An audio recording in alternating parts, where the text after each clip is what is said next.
Good morning, everyone. It is 8:30. I will go ahead and call today's meeting of the Clay County Board of Commissioners to order. Our first item on the agenda is a approval of the agenda. Madam Chair, I'll make a motion to approve the agenda. We have a motion offered from Commissioner Baird to approve the agenda Second. and a second from Commissioner Ebbinger.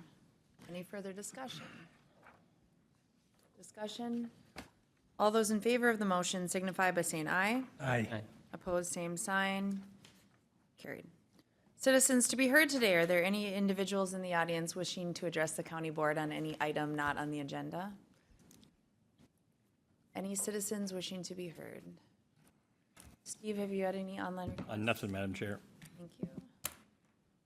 Our next item today is the payment of the bills and vouchers. Move to pay the bills and vouchers. We have a motion offered from Commissioner Krabanoff to pay the bills and vouchers, Second. and a second offered from Commissioner Ebbinger. Discussion? Discussion? All those in favor of the motion signify by saying aye. Aye. Opposed, same sign. Item carries. The minutes are presented from the July 21st, 2026 board meeting. Madam Chair, I'll make a motion to approve the minutes from July 21st, 2026. We have a motion offered from Commissioner Baird to approve the minutes as presented, a second from Commissioner Campbell. Any further discussion? Discussion? All those in favor of the motion signify by saying aye. Aye. Opposed, same sign. The item carries. Item 2 today is a recognition, a proclamation for Child Support, Fraud Prevention, and Collections Appreciation Month. We have our Social Service Director, Quinn, with us today. Good morning. Morning, Madam Chair and Commissioners. Yes, I'm here requesting the motion to approve requesting this month as Child Support Fraud Prevention and Collections Appreciation Month. August is recognized nationally as Child Support Awareness Month and provides an opportunity to recognize our dedicated professionals who administer child support, fraud prevention, and our collections programs within social services. Our staff work collaboratively with families, employers, our courts, state agencies, and community partners to establish and enforce child support obligations, investigate possible public assistance fraud, recover those public funds, and promote program integrity. Their work helps ensure children receive financial support they deserve while protecting public resources and strengthening accountability within public assistance programs. Just to give you some 2025 numbers, we had 2,327 child support cases representing a lot of different families and children. Our team distributed over $7.6 million in child support payments, and we're very efficient at that work. For every $1 spent, we have collected $3.34, which is higher than the statewide average. So with that, I have the attached proclamation, but I'd yield for any questions that you may have. Any questions for Quinn? All right, we'll read the proclamation. Commissioner Campbell? Okay. Whereas children thrive when they receive the financial and emotional support they deserve, and strong child support programs help promote family stability, financial security, and positive outcomes for children. And Whereas child support professionals work diligently to establish parentage, secure child support and medical support obligations, enforce court orders, and assist families in meeting the ongoing needs of their children. And Whereas fraud prevention and collection professionals protect the integrity of public assistance programs by investigating allegations of fraud, recovering overpayments, and ensuring that limited public resources remain available for those who need them the most. And Whereas these dedicated public servants collaborate with families, employers, the courts, law enforcement, attorneys, state agencies, and the community partners to provide fair, consistent, and effective services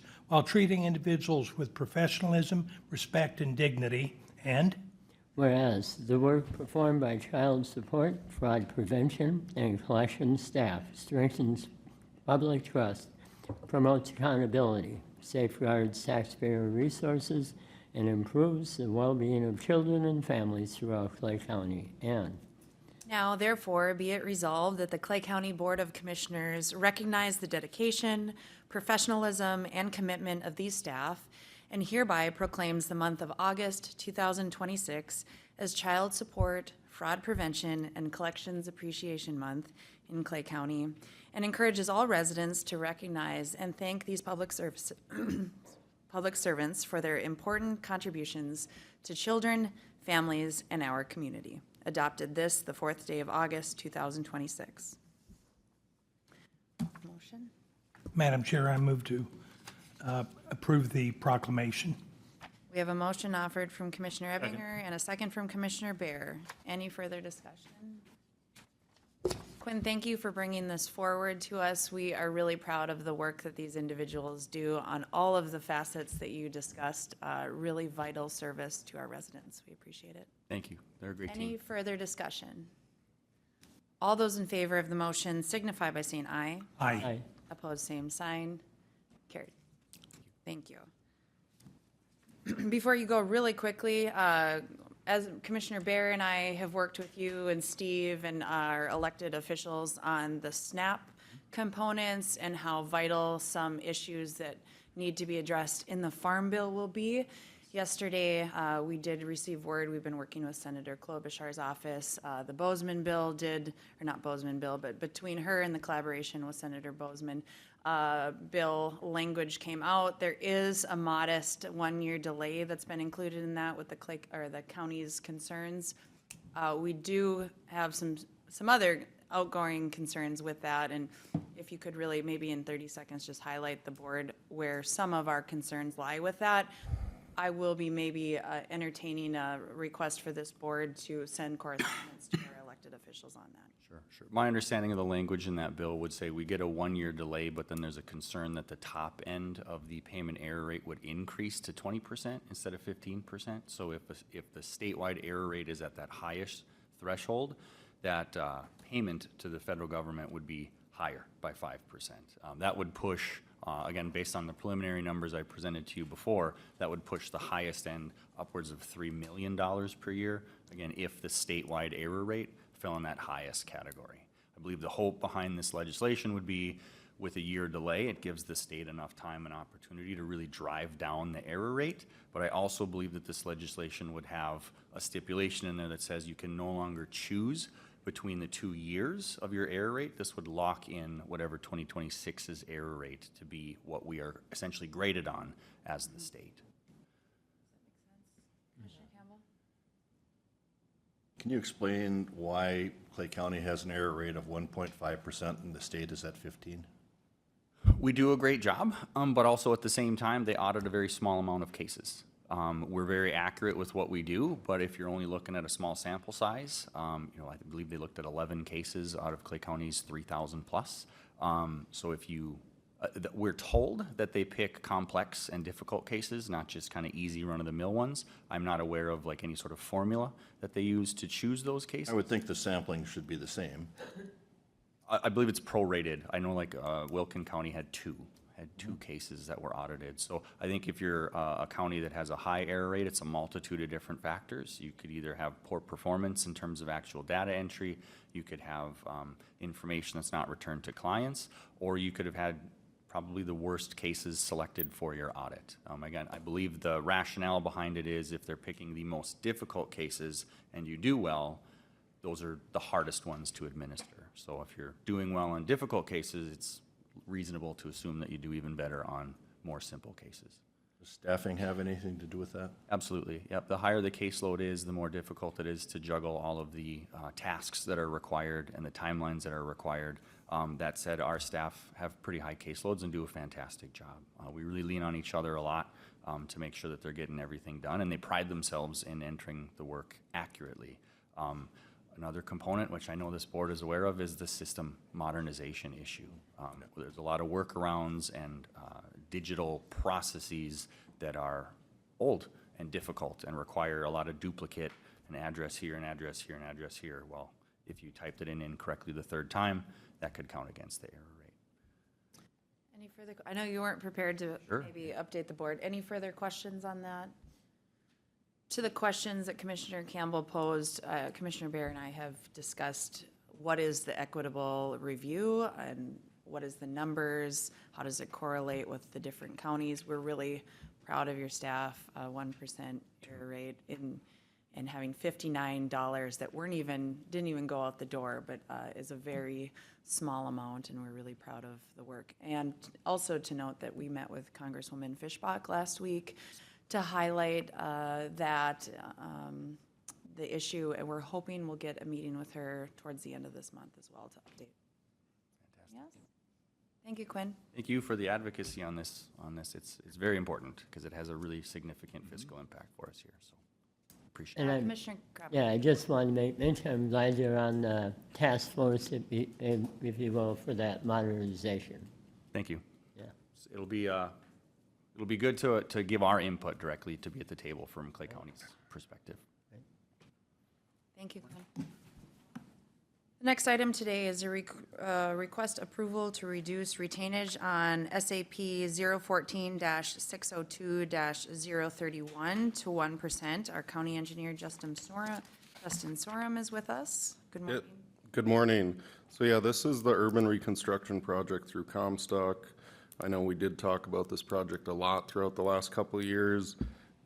Would say it definitely started with some very unique challenges, but once the project was bid, it did go really, really well, and Celine Brothers did a fantastic job.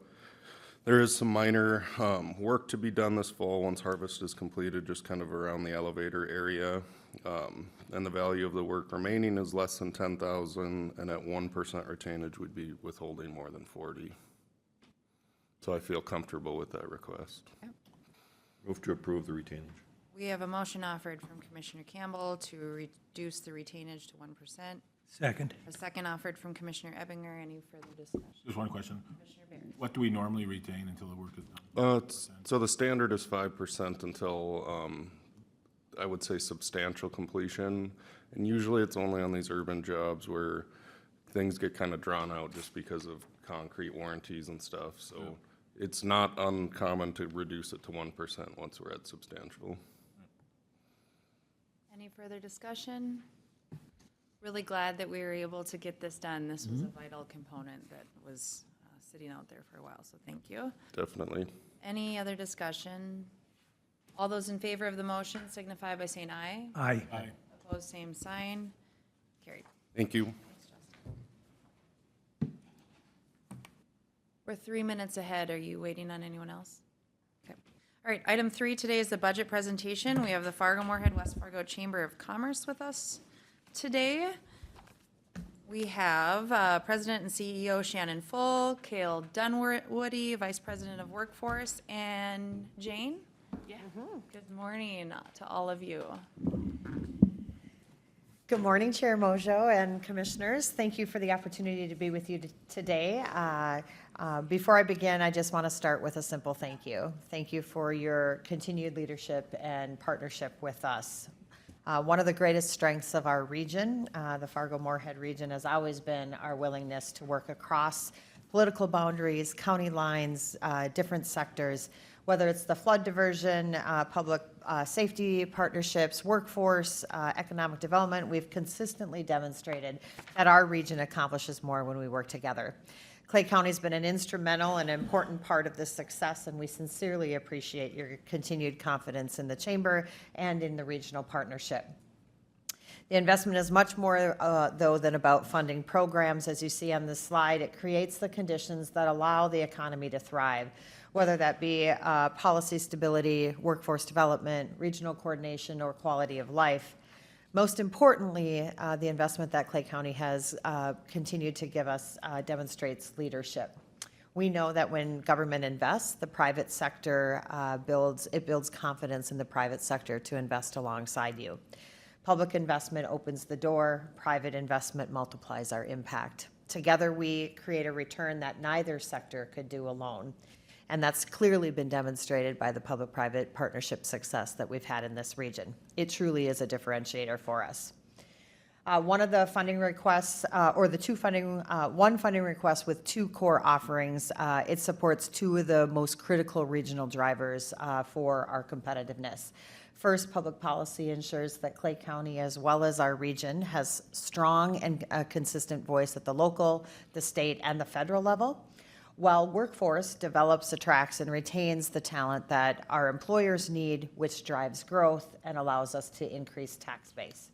These are interconnected. Strong policy creates opportunity, while strong workforce creates growth, and we know how much you appreciate opportunities and growth for this region. Together, we will continue to strengthen the regional economy. I'm really fortunate today to have two extraordinary leaders that lead this work day in and day out. We're going to start with Cale Dunwoody, our VP of Public Policy, followed by Jane Bagnish-Frisch, our VP of Workforce and Talent. So go ahead, Cale. Perfect. Well, good morning, Chair and Commissioners. Appreciate the opportunity to be before you to talk a little bit further about our public policy efforts at the Chamber. Really echoing Shannon's comments of gratitude, not only for your investment, but for your continuous advocacy and your continuous showing up and being a part of the discussions that we're convening throughout our public policy and Center for Civic Engagement efforts. Our public policy partnerships with you are really focused on three main areas: legislative engagement, advocacy and leadership, regional education and convenings, and our Center for Civic Engagement. And really starting with our legislative engagement and advocacy efforts, one of the things we continue to say is our region can't be competitive without a strong, unified public policy and advocacy strategy. And really that's where we fit in both our advocacy in St. Paul and Washington, D.C. And together, we've been able to secure funding for numerous projects like the flood diversion, the juvenile detention facility, and the PRTF. And so really excited to talk further about that. Additionally, on behalf of the business community, we've been able to find some wins, maybe small or minor, but still significant wins when you look at defeating property tax proposals and increases. Tax increases and mandates. We've been able to work collectively to help mitigate those while also passing federal tax conformity at the state level, really making sure that our business community is being well served across Clay County. And as you know, these policy wins mean real impact to businesses right here in Clay County. And so just really appreciate the collaboration. I know we've been in St. Paul multiple different times together, advocating in a unified fashion, and we couldn't do this without this partnership with you all. And so we really appreciate that. When we look at this last legislative session, a few things I just want to highlight is, overall we tracked about 130 bills, really leaned in on 13 different policy priorities, and saw about a 62% success rate. But as you know, that work is not done. It's a continued grind out in St. Paul.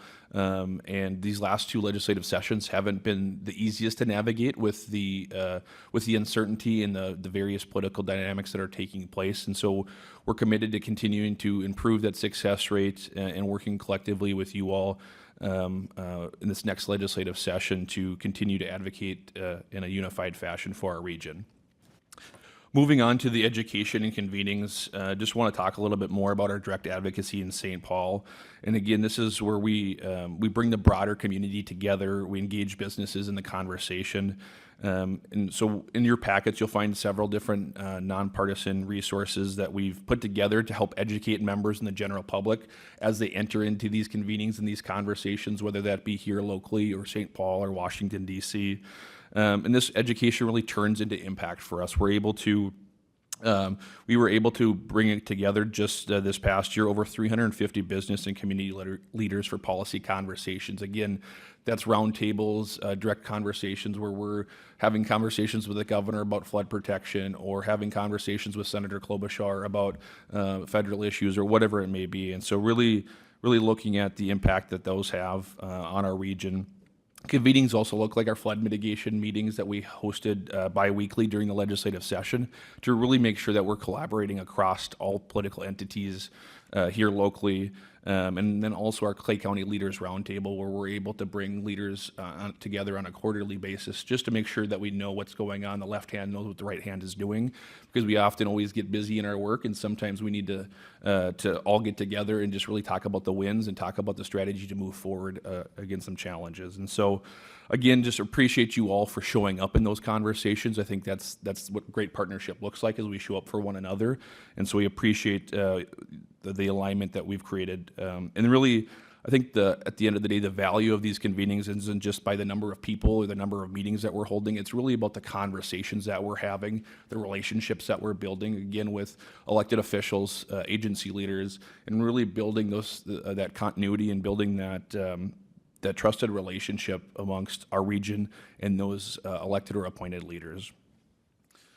Some more convenings I just want to mention is our days at the Capitol, our DC fly-ins, things like that. Again, appreciate you all for taking part in those opportunities, coming out to St. Paul. Again, I know you're out in St. Paul a lot, but it's really important when we can bring 50 business and community leaders to Washington, D.C. and into St. Paul and really show a regionalized voice. Again, not just Shannon and I talking at legislators, but really the business and community leaders talking to elected officials and sharing their firsthand input and their firsthand knowledge of what's taking place, talking about the opportunities and challenges that they're seeing in the legislation. One of the unique things that we did this legislative session with our day at the Capitol, we were able to partner with the Detroit Lakes Area Chamber to do this jointly. Again, really elevating the voice of Greater Minnesota, elevating the voice of our region, really everywhere from across Highway 10. We were able to bring people together to advocate effectively for our region. And so that further engagement just really helps elevate our priorities and helps elevate Greater Minnesota. And again, just appreciate the folks on this commission that have been able to attend those. Again, I know you have a lot of different priorities, so we appreciate your time in that. And then again, session priorities dinner, going out, building relationships with elected officials before we get to legislative session. Move to the next slide. One of the things I just also want to touch on a little bit further is our Center for Civic Engagement. And really, when we're looking at our Center for Civic Engagement, we're not seeing anybody across the nation doing this the way that we're doing it. And it really is because of the systematic approach that we've been able to create, looking at candidate cultivation, employer engagement, voter education, and fostering the future. And that's really kind of, I think, the differentiator is we're looking at this holistically. A lot of folks across different communities are doing one or the other, but they're not doing it systematically. And we've been able to strategically put these things together and lean into this and really see that civic engagement is something that is also vital to the success and the competitive nature of our region. When we look at good policies, you have to have good elected officials out there advocating for your region. And so through our Center for Civic Engagement, we've been able to really lean into that further. And it kind of starts with what we're calling a ladder philosophy. It's really when you look at the Center for Civic Engagement and you look at civic engagement overall, our job is to move folks one rung up on that civic engagement ladder. Somebody that's maybe never voted before, maybe they just got out of high school, how do we get them to show up in the general election? Or somebody that's voted in every single general election, how do we get them to show up in a primary election? Moving one rung up on that ladder all the way to when they're raising their hand to run for office, sitting at this dais or other dioceses across the community. And so really looking at how we're moving folks in our community, again, on both sides of the river, one rung up on that civic engagement ladder. Now, just diving a little bit more into the facets, obviously candidate cultivation, one of the things is you have to get good people to run for, you just have to get people to run for office. In Minnesota, 1 in every 241 individuals have to run for some type of government leadership role. That obviously gets narrowed down for a rural community or a greater Minnesota community like ours. And so really being intentional about how we're not picking candidates. We're just saying we need more folks to run for office. Let's offer them the tools, workshops, whatever it may be, to run for office. And then when we look at employer engagement, oftentimes there's 3 people that have to say yes for somebody to run for office: the individual themselves, their family, and their employer. How can we as a Chamber of Commerce really work with that employer so that they see the value in somebody running for office and they can see a champion for multiple different policy priorities sitting at a dais? One of the other things is you can have the best person run for office, their employer can say yes, but if nobody shows up to the polls, it doesn't really matter. And so really leaning into voter education and voter engagement, like our Vote FMWF resource, which I know several of you have utilized in the past. And so really a great initiative where we can see individuals getting more educated about what's on their ballot. Oftentimes those lower ballot races struggle to get as much attention as some of those higher ballot races like the U.S. Senate race, U.S. Congress, whatever it may be, but really making sure that voters know who they're voting for.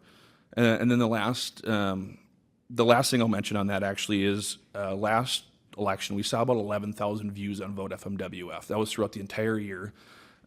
Just in the June primary for North Dakota, we elevated that to 76,000 views, and we're going to continue to work on for this primary coming up next week, elevating that impact and that viewership to make sure that folks across this community can see this nonpartisan resource as an asset to them as they enter the polls. The last thing I'll mention for civic engagement is just fostering the future, and that's really leaning into our young professionals, our K through 12 and higher education students. Ultimately, they're the folks that'll be sitting at this dais in 20 years, and so how are we preparing them, working alongside our educational partners to make sure they're prepared to enter civic engagement in an effective manner. So overall, we're continuing to publish these resources like the Employer Toolkit, and additional get out the vote opportunities, and just really appreciate the support that we receive from this body for our Center for Civic Engagement. And again, kind of tying a bow on our Center for Civic Engagement, nobody else is doing this across the nation. We were just fortunate enough to be in New Orleans a couple weeks ago to talk at our national conference for Chambers of Commerce. And we've been getting overwhelming support and overwhelming questions about how are you doing this? How can we integrate this into our Chamber of Commerce? We're trying to crack this nut. How are you guys doing it? We love your approach. And so we just feel very fortunate for the support from this body and private businesses across the community to help elevate our impact. And so with that, I'm going to turn it over to our VP of Workforce, Jane Vegnes-Frisch. And if you have any questions for me, I'm happy to answer those at the end. Jane, if you, just a moment, just any questions in regards to Kale's presentation? Well, I know that we have all of the items that you talked about, Kale, one of us, or multiple times, had participated in it, from the civic engagement component to the legislative piece to the quarterly meetings. Thank you. As we look towards how legislation really affects the work that we do in our corner of the state, you've been hand in hand with us, your entire organization, and I really heartfelt want to thank you for that work. On the broader, the Moorhead Detroit Lakes Day, which I think really should be Clay Becker Day. The comments that we hear from legislators, consider that, though, in regards to how often do you see private sector, municipalities, counties, the business sector, all there advocating together? It doesn't happen. And to my colleagues, that's something that the Capitol elected officials are taking notice at. And so when we are down there, it really speaks with a huge voice. And just the tracking piece, unfortunately for Kale, or fortunately, I think Kale and I talk daily throughout the legislative session. Things are happening so quickly. And so to have a partner to be able to share information on what they're hearing and keep on top of it is why we had so much success at the Capitol. Thank you. Yes, Commissioner. I'd just like to make an observation, having run for office, and when you have a position like county commissioner, a lot of people don't know what you do. There's a lot of misinformation sometimes within the community about one candidate or the other, and you afforded, in 4 or 5 different venues, afforded me an opportunity to go out and explain to people what we do, and explain to people what my view of that position is. And it's a nonpartisan position. It should be a reasonable thing where people have confidence in the person they're voting on. You provided venues for us to get out there and show what our position is, and to subject ourselves to some scrutiny, which I think now more than ever the political system needs. So I found it to be a really at times challenging, but overall just a really good gift to our community, to give them the opportunity to look at these positions where there's not a whole lot of information out there, and there's probably more misinformation than there is information, and give them a chance to come in, scrutinize us, and even direct questions to us. So I was impressed with what Kale's doing, and Shannon's, under your leadership, it's really a valuable contribution to our region. Commissioner Ebinger and the rest of the commission, thank you for that comment. I think one of the biggest things that we're really leaning into is we understand that awareness drives alignment and alignment drives action. And I think that's the biggest thing is if we can continue to increase the awareness at every level of government and opportunity, we'll just have more educated voters. We'll have more opportunity for people to see themselves in those positions. And we're really concerned about the void in leadership in the future in all of the levels, whether it's school board, county commission, state level. So we're excited about this work, but again, can't do it without great partners like you. So thank you for the comment. Anything else? Jane, we'll go into yours. Well, much like, and thank you, commissioners, for allowing the opportunity. I know you interface with Shannon and Kale a lot. Often my programs are somewhat behind the scenes, but much like what Shannon and Kale have talked about, alignment and opportunity and connection, that's what really our workforce system is about. And I'm really proud to share some of our outcomes related to what we've been doing to ensure that we have a thriving region through a very vibrant workforce. And, you know, we have really tried at the chamber level, but frankly, at the regional level, to make sure that this is a system, that we're not operating as two separate states, that we're not operating as two separate things. And apparently, we also are operating with a very interesting way of spelling workforce up there. So I'll just point that out. I've noticed it's realigned it. In the packet, it's correct. Well, that's great. Keep you on your toes. Gotta love technology. But through the investment in workforce, we have been able to build an interconnected system. And the heart of that is ensuring that we have a framework that provides our business and industry partner alongside our workforce activators and navigators in collaboration with our training and education partners, a way to have conversation. And that is what we're incredibly proud of. We've been able to stand up a framework over the past 2.5 years called through our industry sector partnerships. Our main sectors are healthcare, which I'll talk about in a moment, cybersecurity, IT, advanced manufacturing, and agriculture are 4 major industries within the community. Through those industry sector partnerships, we've been able to convene and collaborate over 500 individuals from across those sectors, but across those support systems to have those conversations about what is really needed. As a former higher education administrator, I can say that our training and education partners do a great job of once a year bringing in our business and education, our business and industry partners to say, what do we need to do better? We need that more frequently, and we need that also to the table of those that are providing that support. So we feel really good about some of that industry sector alignment that we've been able to do. And one of the ways that we've been able to do that is through a partnership that we had with Rural Minnesota STEP, accessing some Minnesota deed funds, specifically the Drive for 5 opportunity. This is where we specifically were able to stand up an industry sector partnership around healthcare, which is our highest need in Clay County, specific to entry-level employees. We were able to not only expand the conversations, stand up this continuous framework and feedback loop, but also provide in-time programming and discussions related to inclusion and some retention issues. Also provide some much-needed hiring resources that really help those medium and small businesses. We often in healthcare forget about the care facilities that are often in greater Minnesota and the like. And so really being able to provide their voice and amplify that to secure some follow-up funding that has allowed us to continue this now throughout the years.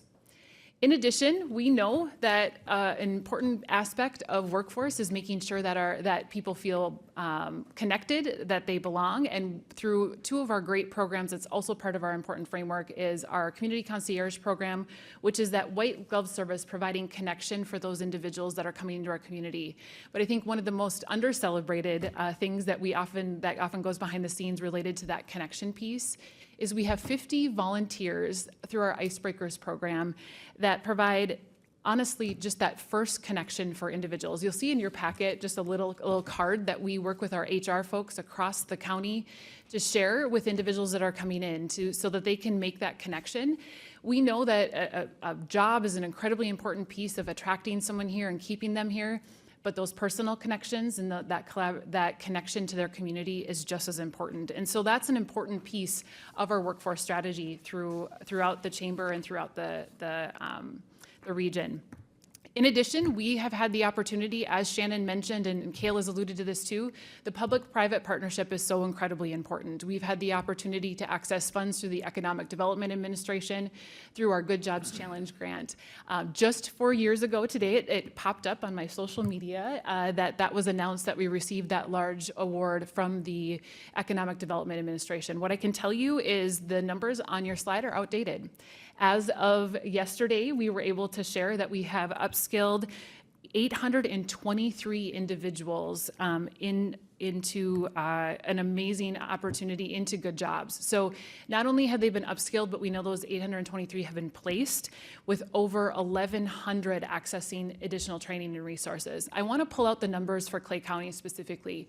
Just over $1.2 million has been awarded to individuals accessing education and training through M-State. This is often in collaboration, not only with CAP-LP, but also Rural Minnesota SEP to provide those individuals that are maybe transitioning from a variety of different backgrounds into the workforce. And this has afforded a lot of really great training and education opportunities, 18 people at a time, and which is really exciting. And I think it's under-celebrated, the opportunity of just giving a little bit of education and training to a person, how that sets them up for long-term success. So really proud of those programs and really thankful for M-State, Rural Minnesota SEP, but also CAP-LP and the county for allowing all of those systems to work together to provide those opportunities. Moving on, I talked the importance of feeling connected, and we're very intentional about those connections. I talked about the importance of, as a newcomer to our community, what does that look like? But as a professional, how do we ensure that we're engaging those professionals to feel connected to their communities and uplifting them? We've had over 1,000 engagements through our Women Connect program, our Young Professionals Network, and our Leadership FMWF, which I know some of you have maybe had the opportunity to work through. One of the things that we're most proud of is what we're doing with our emerging workforce, that Young Professionals Network. We know we have a great higher education opportunities right here in Clay County and just across the river. How do we ensure that those individuals are considering Moorhead, Clay County, Fargo, West Fargo, and the like to be their future home? And so through our Young Professionals Network, we're helping those that are in that emerging professional world to create those connections. In addition, it is also our emerging workforce that we're trying to help through our educators specifically. We know that those influencers are so important. We're really proud of our Adventures program, which throughout the past 2 years has not only connected educators to business and industry, but taken that intentionally directly into their classrooms. This week-long program provides not only professional development opportunities, but true connection with business and industry. In addition, that emerging workforce, how do we get them to see themselves in the region in the future? And that is really through our Career Expo that happens every December. Not only are we doing intentional outreach into our classroom, connecting our classrooms with business and industry, which we'll talk about in a second, but also helping thousands see themselves converge on the Fargo Dome from 42 area schools to see what is out there. This isn't a career fair. This is an expo, so hands-on exploration, everything from rappelling from the rafters to sitting in an ambulance to driving heavy equipment. Our young individuals get to experience that on the floor of the Fargo Dome and really get to connect with business and industry partners in an immersive experience. But what we heard from our business and industry partners about the emerging workforce is they were struggling. We heard that through our industry sector partnerships that was consistent across all 4 of our major sectors, is saying that we want to engage with that emerging workforce, that secondary population, even the K-6 population, but it's confusing. We're struggling. And so what we were able to do is, again, our role at the chamber is not to solve, but connect, convene, and collaborate.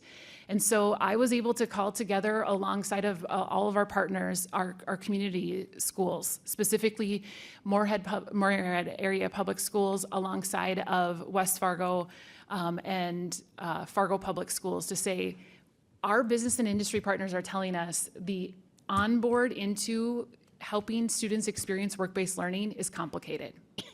And we don't know how to do it. And so calling together all of those districts to say, how can we do this? And working together, we were able to set not only workforce learning goals, but also we were able to ease that transition for business and industry. So I'll use the example of American Crystal Sugar. They have been a great partner to our workforce efforts. Specifically, they have access to the Good Jobs Challenge for upskilling a lot of their individuals that come maybe entry level that don't have the skills that they need, but they want to employ them.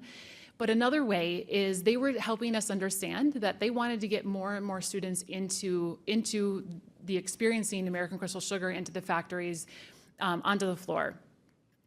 But if they wanted to bring students in, they would have to fill out 4 different forms to make sure that they could access students from across the region.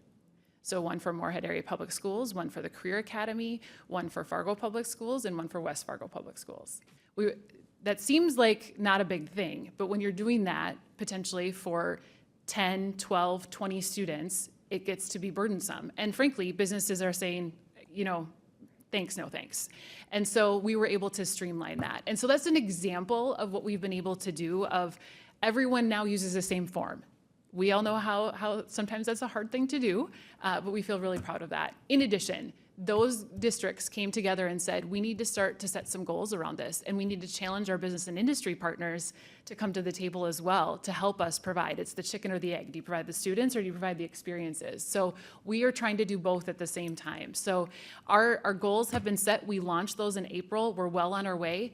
And as the chamber, we're going shoulder to shoulder with those business and industry partners, especially our small to medium partners, to say, this is how you can do it. I don't want to say hand-holding, but truly, it's just once a business has an intern or does a job shadow or goes in and does a career talk once, they're more comfortable doing it. So it's our job to help them feel more comfortable walking into those classrooms, walking into those learning environments. I think another benefit on the last slide, particularly for this board to be aware of, understanding that only Moorhead Area Public Schools is noted there, but their connection to all of our other rural districts and the work that Dr. Lunick is doing to make sure they're working with the DGFs or the Barnesvilles. If there are youth that have interests that want to attend classes at the Career Academy, trying to figure out how it will work, we've been in strategic meetings with them to figure out how, just because this is under the umbrella of one district, it doesn't exclude the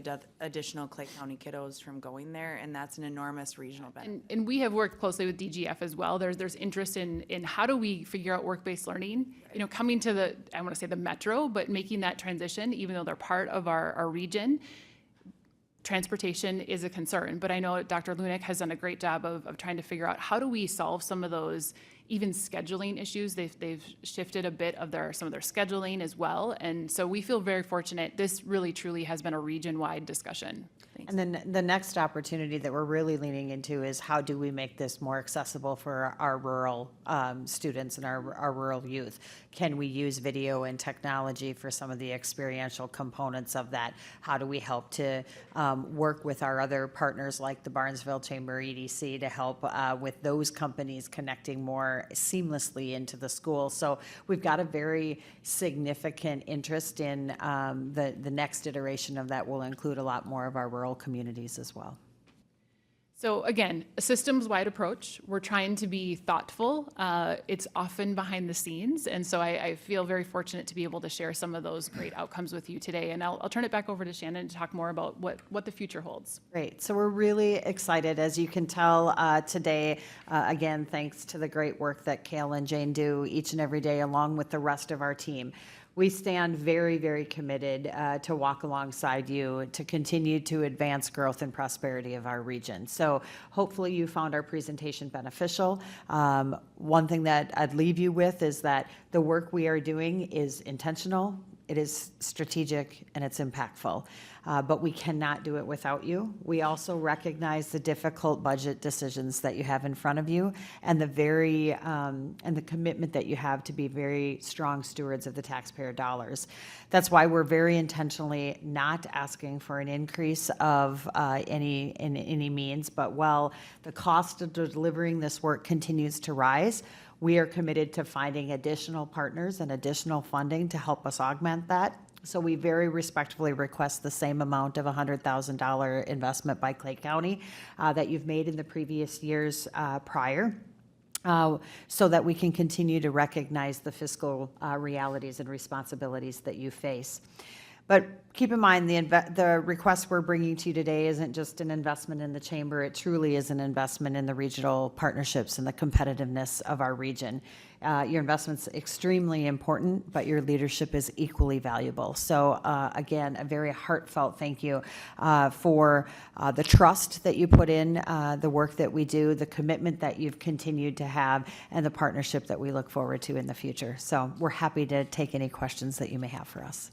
Thank you to all of you. Questions? And let me just reference one thing. Sorry, Commissioner Mojo.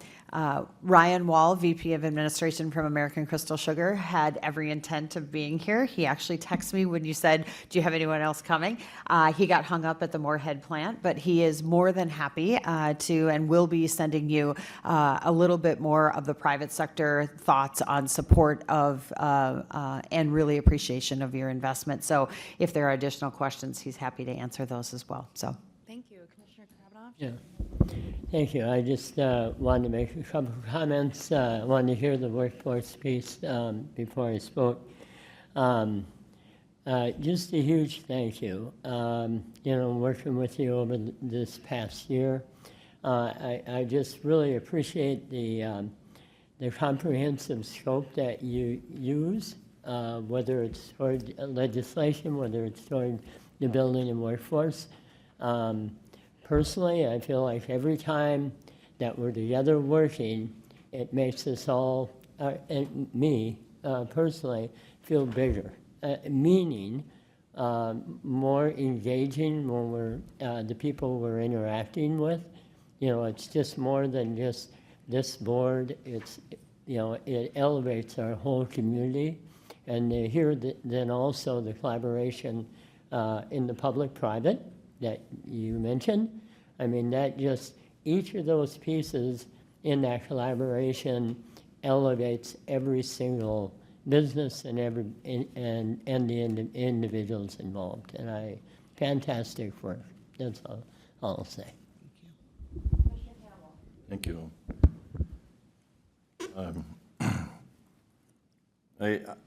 I think the work that you guys do is amazing. And for the people who might be watching today, the county typically is tasked with serving a lot of our residents who are in need. But what I hear from you people is, and what you do is you try to rise people up through whatever efforts that you have. And so anyone watching this, they should be able to see today the commitment to community that you have, the caring for both employers and employees, and engaging with the community and local partners. Those are critical components to being a successful community. And when you ask us for $100,000 a year, when we have a levy in the $40 million range, it's a drop in the bucket. And it's something that I think it's an investment on our part so that you continue to do what you do. Because without you, I think there would be a drastic difference. Your involvement with helping establish entrepreneurs, these small businesses, is incredible. The workforce piece that you talked about, that's the first I've heard that in-depth work that you do with the chamber. So I'm going to 100% support your request. I know we are in real difficult budget times. All of this is about economic development, and Clay County we keep hearing, well, we're the largest growing community in the state pretty much, and that doesn't happen by happenstance. There's a lot of effort that goes into that, and the ability to encourage businesses to be in Moorhead or Clay County, and for a workforce that may not even work in North Dakota, but establish residents in Minnesota and Clay County is a real positive thing for our county. And so I guess what I'm saying is we have to be a partner in investing something to make sure this stays successful. And I think you've done an amazing job between the work that you do with the local chamber, and we've also seen some really positive things come out of the More Business Association, though I think you've been really good partners with them as well in a lot of areas, and with your efforts that you do with St. Paul. This is an investment that's it brings back many times over in what we're paying. So I want to thank you all for what you do. Thank you, Commissioner Campbell. I just want to reference one thing. We really do see the same thing that you do, right? Our region is successful because of the assets that we have on both sides of the river, and oftentimes that gets overlooked, right? Where there's scrutiny on the Minnesota side. I will tell you that that's what makes this region unique, is that we have significant strengths on both sides of the river, and we are very committed to continuing to elevate those and tell the story of what does this look like when we have an active, vibrant region. And there are great assets that all of you continue to invest in, but we're really committed to this work. So thank you for the comments. I can tell. Thank you. Well, I just want to highlight, I grew up, my grandpa said you always treat the employees as well as you do the CEOs. And I have been in meetings with the chamber in which we're talking about $5+ billion company that is potentially looking at coming to Clay County, while also hearing that there is a small business in Clay County that is having difficulty or misunderstanding what the new regulations from the state is, and your organization sent someone to contact them the same day. And I think that really speaks to how you strategically look at all of us in the region as a whole, to not just look at huge growth, but also to look at the smaller components that could be looked at as barriers or challenges, is really where the benefit is for all of us, to not just look at recruiting new, trying to look internally and figure out how we strengthen what is already existing, how we uplift, particularly with the workforce piece. That's a huge challenge in the housing and all of the issues that encompass that. So just from just a resident's perspective, thank you for being such a team player with all of the different groups, but in serving in this capacity, our dollars are very, very well spent in partnership with your organization, and I concur with my colleagues that it is money that is very well utilized. Anything? Thank you. Thanks for the opportunity. Thank you both. Thank you all.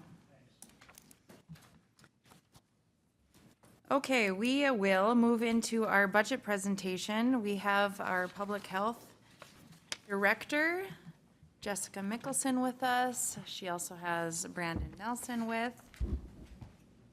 Good morning. Good morning, Madam Chair and Commissioners. Let me pull up our slideshow here.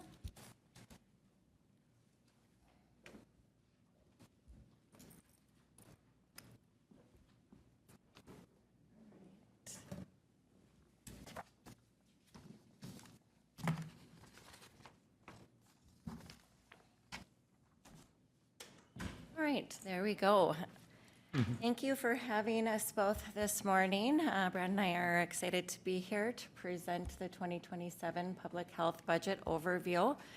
So we have a comprehensive PowerPoint in front of you where we'll hit some light information, and then Brandon will go into a little bit more in-depth with specific budget items. And then we also wanted to share a little bit more information about our Partnership for Health grants. I know our CHB commissioners hear that information often, but we wanted to make sure that the whole Clay County Commission was aware of the grants that we work with on a daily basis. So you should have before you two handouts. So one is the PowerPoint, and then one is the budget packet that was provided to Lori and Steve. So. Okay, all right. So our first slide here is an overview of the higher impact items. So the top box there is a comparison of our 2026 levy request, which was just over $2 million. Our 2027 levy request is $1.383 million, or I'm sorry, $1,383,249. So it is a reduction from 26 to 27 by $634,000 or 31%. Our current fund balance is also listed there. We did have one potential new request.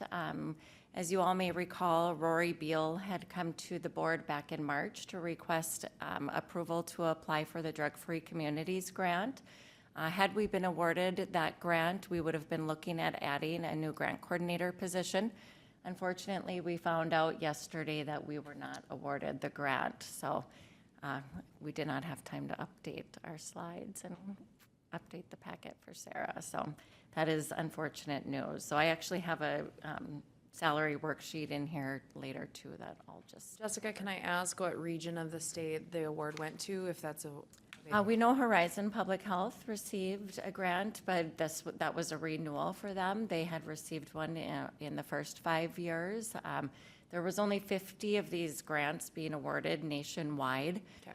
So we really don't have any more information. The letter informing us that we were not awarded the grant was very vague. So Jason and Rory have sent a follow-up email just to inquire more. And Horizon is Douglas? Douglas, Pope, Okay. there's 5 counties there, Grant. It's nice to see an out metro. Yeah. So, and then the bottom box here is just some of those kind of larger impact items that are affecting the 2027 levy request.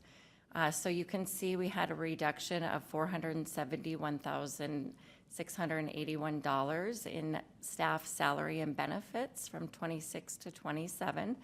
And we'll get into more detail on each of these items later in the presentation, but I just wanted to kind of have a highlight page for you guys to kind of see some of the larger impact items. So, and then our grant allocations actually rose from 26 to 27, and Brandon will go into more in-depth in each of those areas. But really by splitting from the 4-county CHB to the 2-county CHB, we saw a little positivity with the financial allocations with just not having to share those grants across 4 counties. And then you're all very well aware, the Min Choices program primarily moved into social services. So that had a positive impact to the public health levy request. We requested earlier this year a 0.6 WIC position, so that had a negative impact. Our environmental health fees that we had come to prior this year, we are anticipating additional revenue of about $40,000 in that program area. Clinic hours, we will see some reduced cost by reducing those days to just the Tuesday, Thursday, and I'll talk about that a little bit more. And then our contract changes that I was just recently here to discuss with you all. So overall, these highlighted program areas are having a positive impact to our levy of $473,000. And this is just another overview. So just to kind of highlight here that our 27 levy request is $1.38 million, which is a reduction of $634,000 or 31%. This mainly is really due, I think the bottom line is staff salaries and benefits. Obviously, that's our largest expense in our budget. And by making some of the strategic moves that we've made throughout the year, we were able to shift that, and I'll talk about that, how that's still impacting social services, but we have some good news there as well.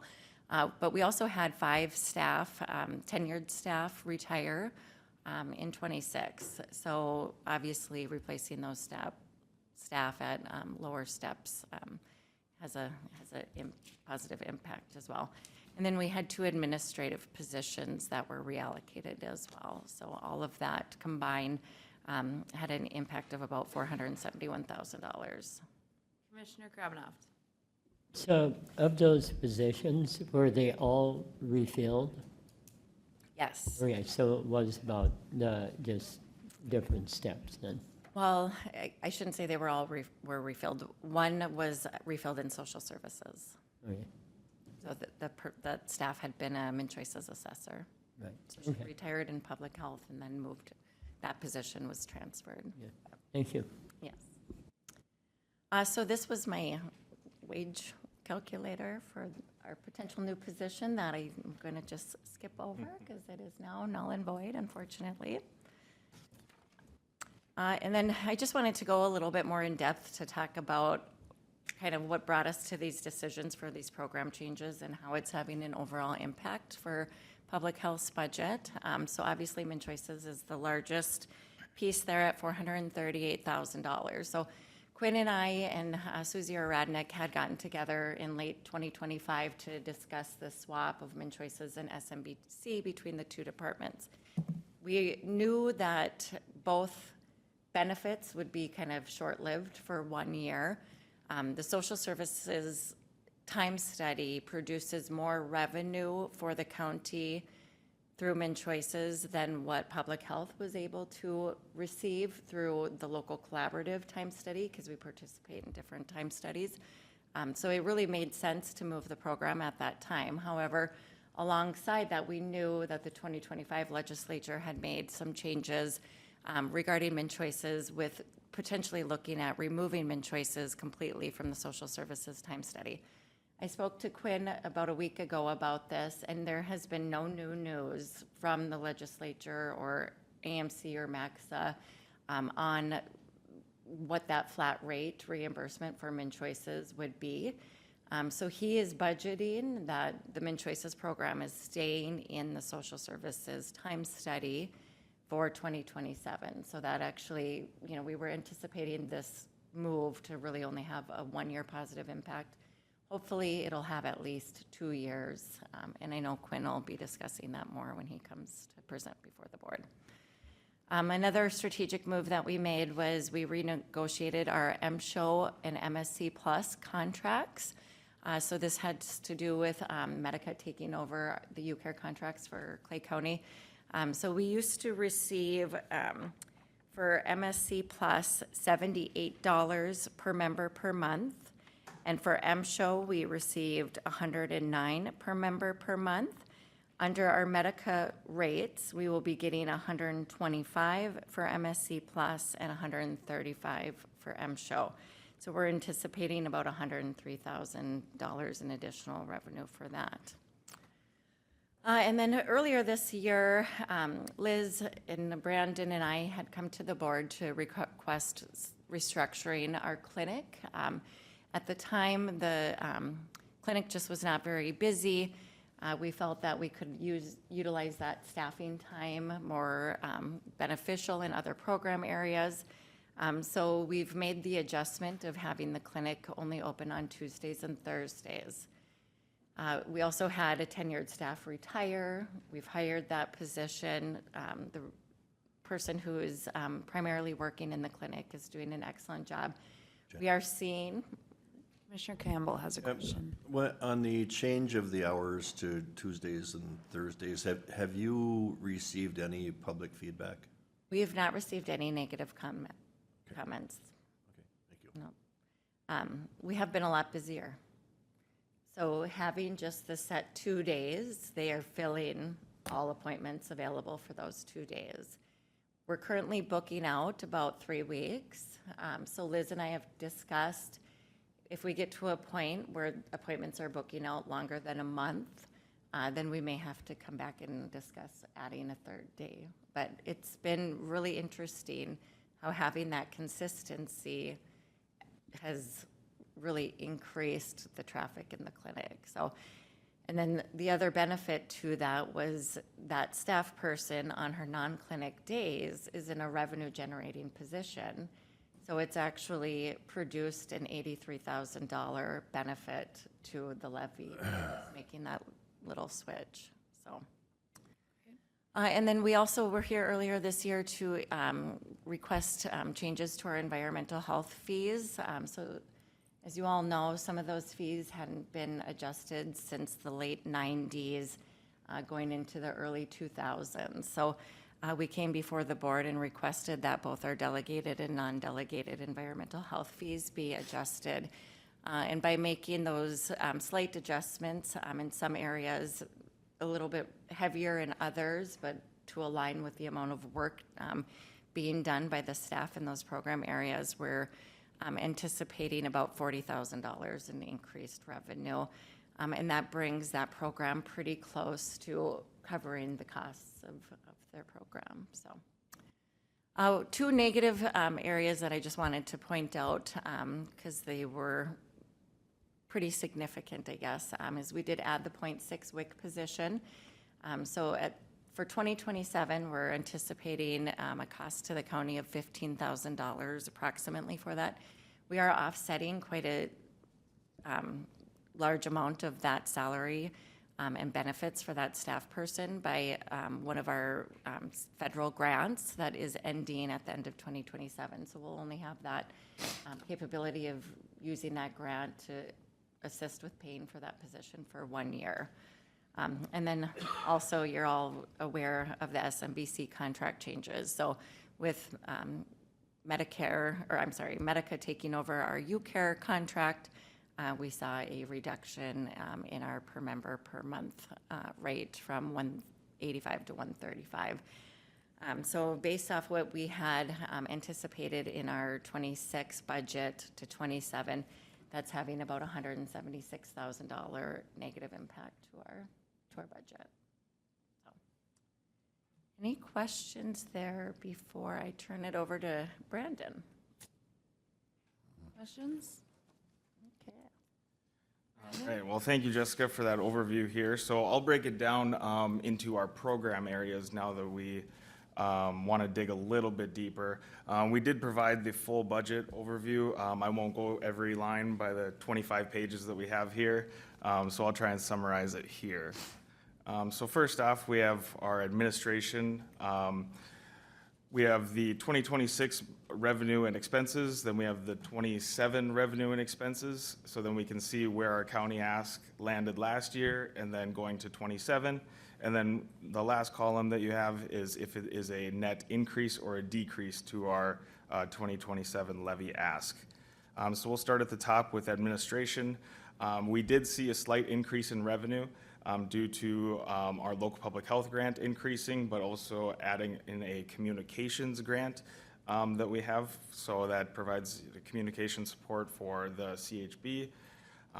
So that our actual ask for 2027 is $525,000, which is a decrease in the levy ask from last year of $35,000 for that program area. Next, we have the CDC infrastructure grant. This is a budget neutral grant. So we went from $41,000 projected in 2026 down to 2027. As Jessica noted, we are using the CDC infrastructure funds to fund other program areas. And as she noted, that grant does end in November 30th of 2027. So we do have to utilize it or we lose it. So that's why we're planning on using it for other program areas to make sure that we spend all of those funds that are available to us. So that one is budget neutral. It was last year and it will be for this upcoming 2027 year. So there's no levy impact for that program area. Next, we have Foundation of Public Health Responsibilities.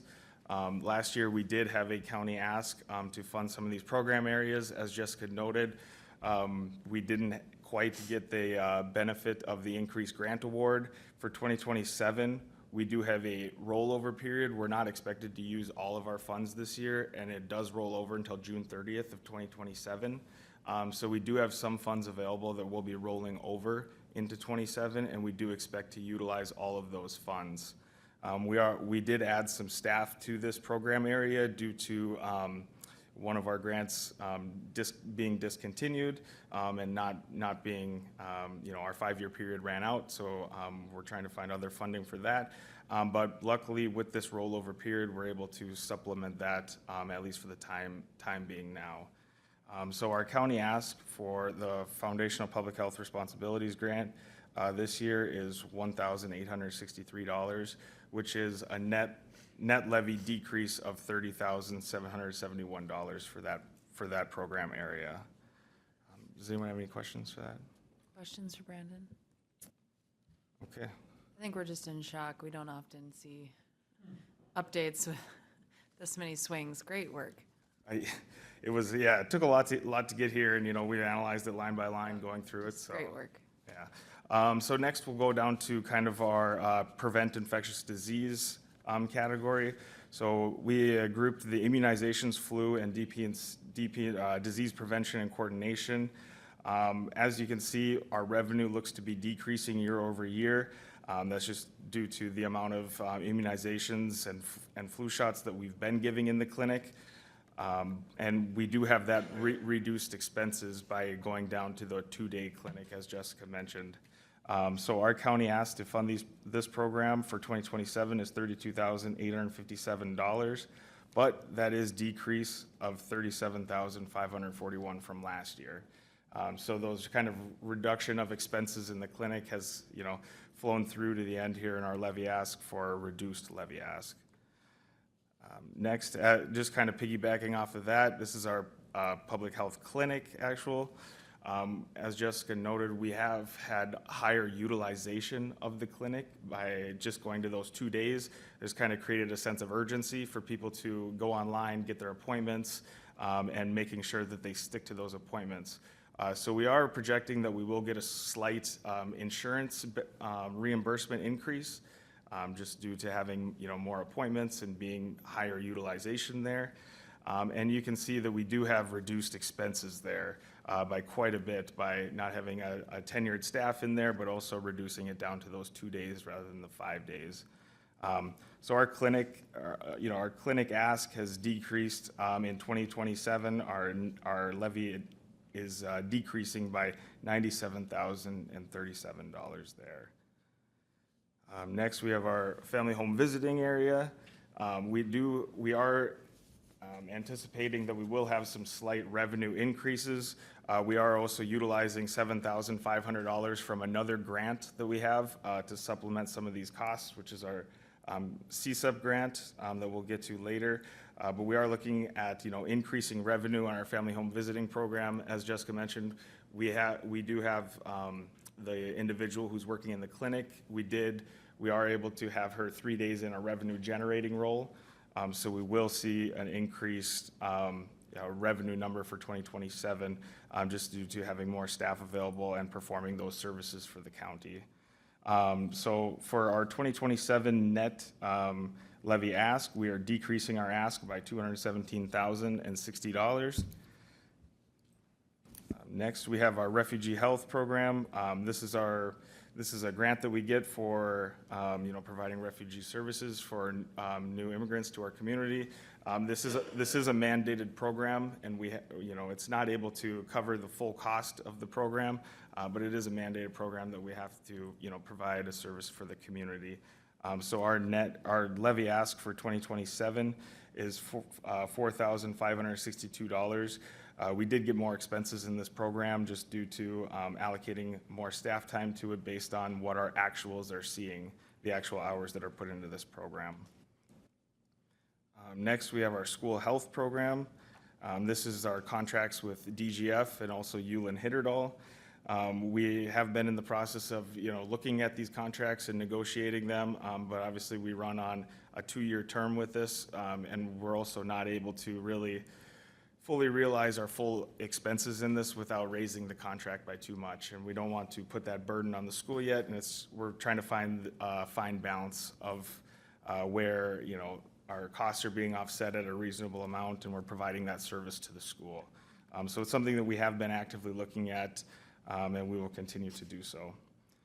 So as a whole, for our prevent infectious disease programs, we're looking at decreasing our county ask by $334,358 in 2027. Questions on that? No. Next, we'll go to our WIC program, Women, Infant, and Children. We are anticipating a slight increase in revenue. This program is reimbursed based on our participation rate. It's $21. It went up from $20 the previous year, so big increase there. But we hope to, based on our participation numbers that we've been seeing this year, we're hoping to, continue to achieve those. And when we get our next grant award, then we'll see that increased grant award then based on our participation numbers. So hopefully we can continue to achieve those numbers throughout the year, and then that our award will be increased next year. Just to that, that one, I appreciate that we're tracking it, and that one will be interesting to see how the additional staff component plays into, lower caseloads. Will that make a reflection in regards to participation rates and outreach? I'm hoping it will, and I think it will. Yeah, I know that's Sue's plan, as soon as she's able to kind of transition her caseload off to our new staff, that she works on kind of more of that promotional stuff and recruitment and working to increase participation. We already have very high participation in Clay County, but this is Sue's passion, and her entire team they're very passionate about it, and so they're going to do all that they can to support women, this population in our county, and they'll continue to work on increasing their outreach efforts as well. Great. And this is also an area that we are supplementing with our CDC infrastructure funding. We are half funding that new position that just started. So that is, we do have increased revenue from that. But hopefully, like you said, with the outreach and the participation, we can, fully supplement that in future years here. So our WIC ask this year is $117,758, which is a levy increase of $33,457. Next, we'll go to our emergency preparedness programs. So emergency preparedness, we have our FEP, CRI, and RSG award. We are seeing increased funding in that area as well. Year over year, our RSG and our FEP grant awards have increased slightly, but they still have increased, so that is a very, very good sign. We'd love to see increased money rather than decreased, so we'll always take that. And this is also another area where our CDC infrastructure funding is supplementing some of our staff time. Our staff in this program is getting tenured or has had longevity in the county, which is always a good thing, having that experience on the county, but it does put a strain on the budgets when we don't get that same level of increase in funding. So we were able to supplement most of the funding for this year. Our county ask for this program is $833, which is mostly just conference registration and travel. So that will decrease our levy ask by $12,871 in the 2027 budget cycle. Next, we have the EMS system management, which is the ambulance. This is the Barnesville ambulance that we have.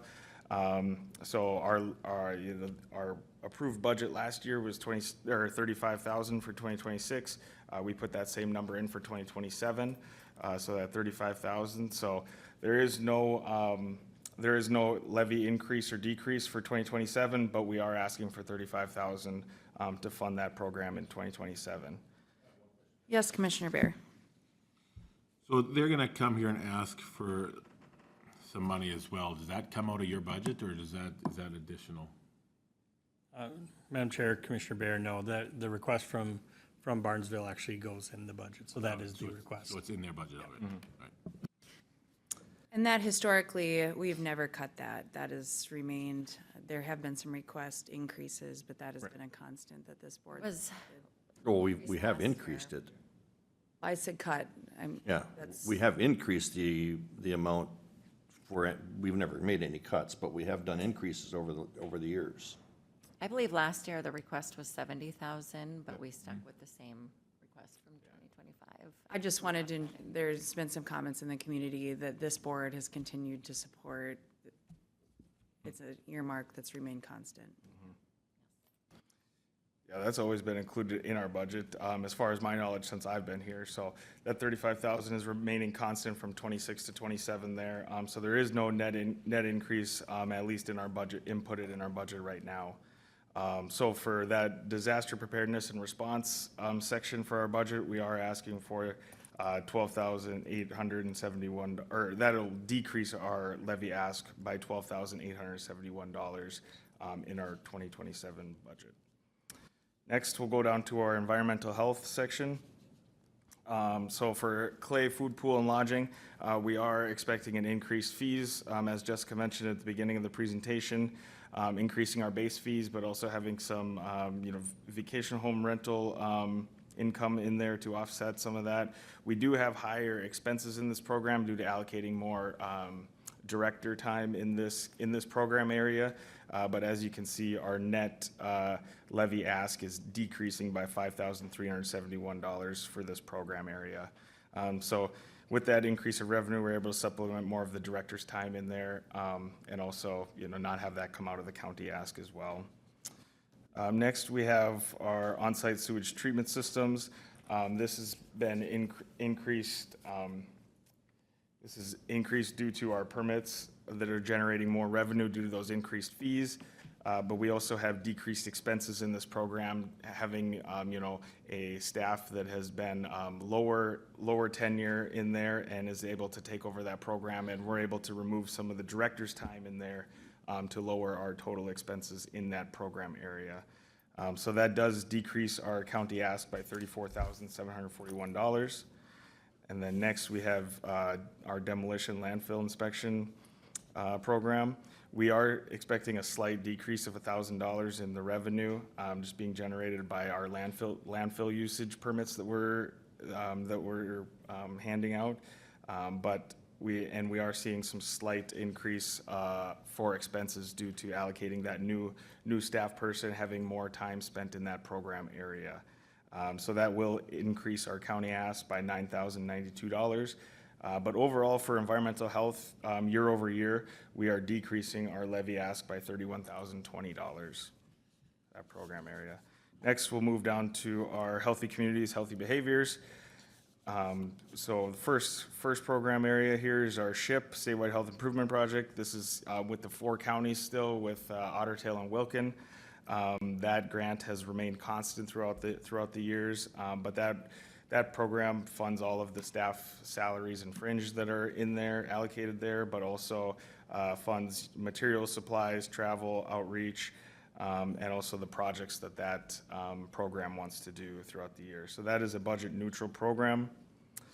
For health promotions, as you can see, year over year, it looks like our, revenue and expenses have decreased pretty substantially. That is because they have our PCN program, Positive Community Norms program, that is grouped up in that area. That grant ended after the 5-year term there. We're unfortunate to see it go, but it was a very, positive program, no pun intended there. But we have seen a reduction throughout this program area. This year, our county ask, it's budget neutral. We're not asking for anything for our budget to fund this program area, and that relates to a $35,000 decrease in our 2027 levy ask. Commissioner Kravinoff? Along that line, that's been very effective. Is there something in the works to replace that?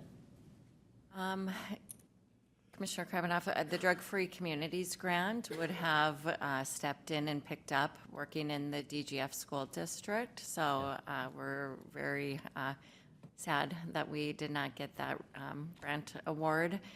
But with moving Jason into the Foundational Public Health Responsibilities Grant, or FPHR is the acronym we use, he is able to do kind of a wider variety of very similar work and potentially spread that across more than just the one school district. Okay. So that's the goal, and that's why we moved him from PCN into FPHR, and with the intent of hiring somebody new so that Jason could kind of be the trainer. Right. And working with multiple school districts and not just be tied to the one. Okay. And the Sources of Strength program, That's still got a little life to it yet, That right? is continuing, yes. Yep. Yeah. Yep. Okay, thank you. Yep, that's wrapped up in that health promotions bucket there, that source of strength program. Yeah, Yep. okay. Yep.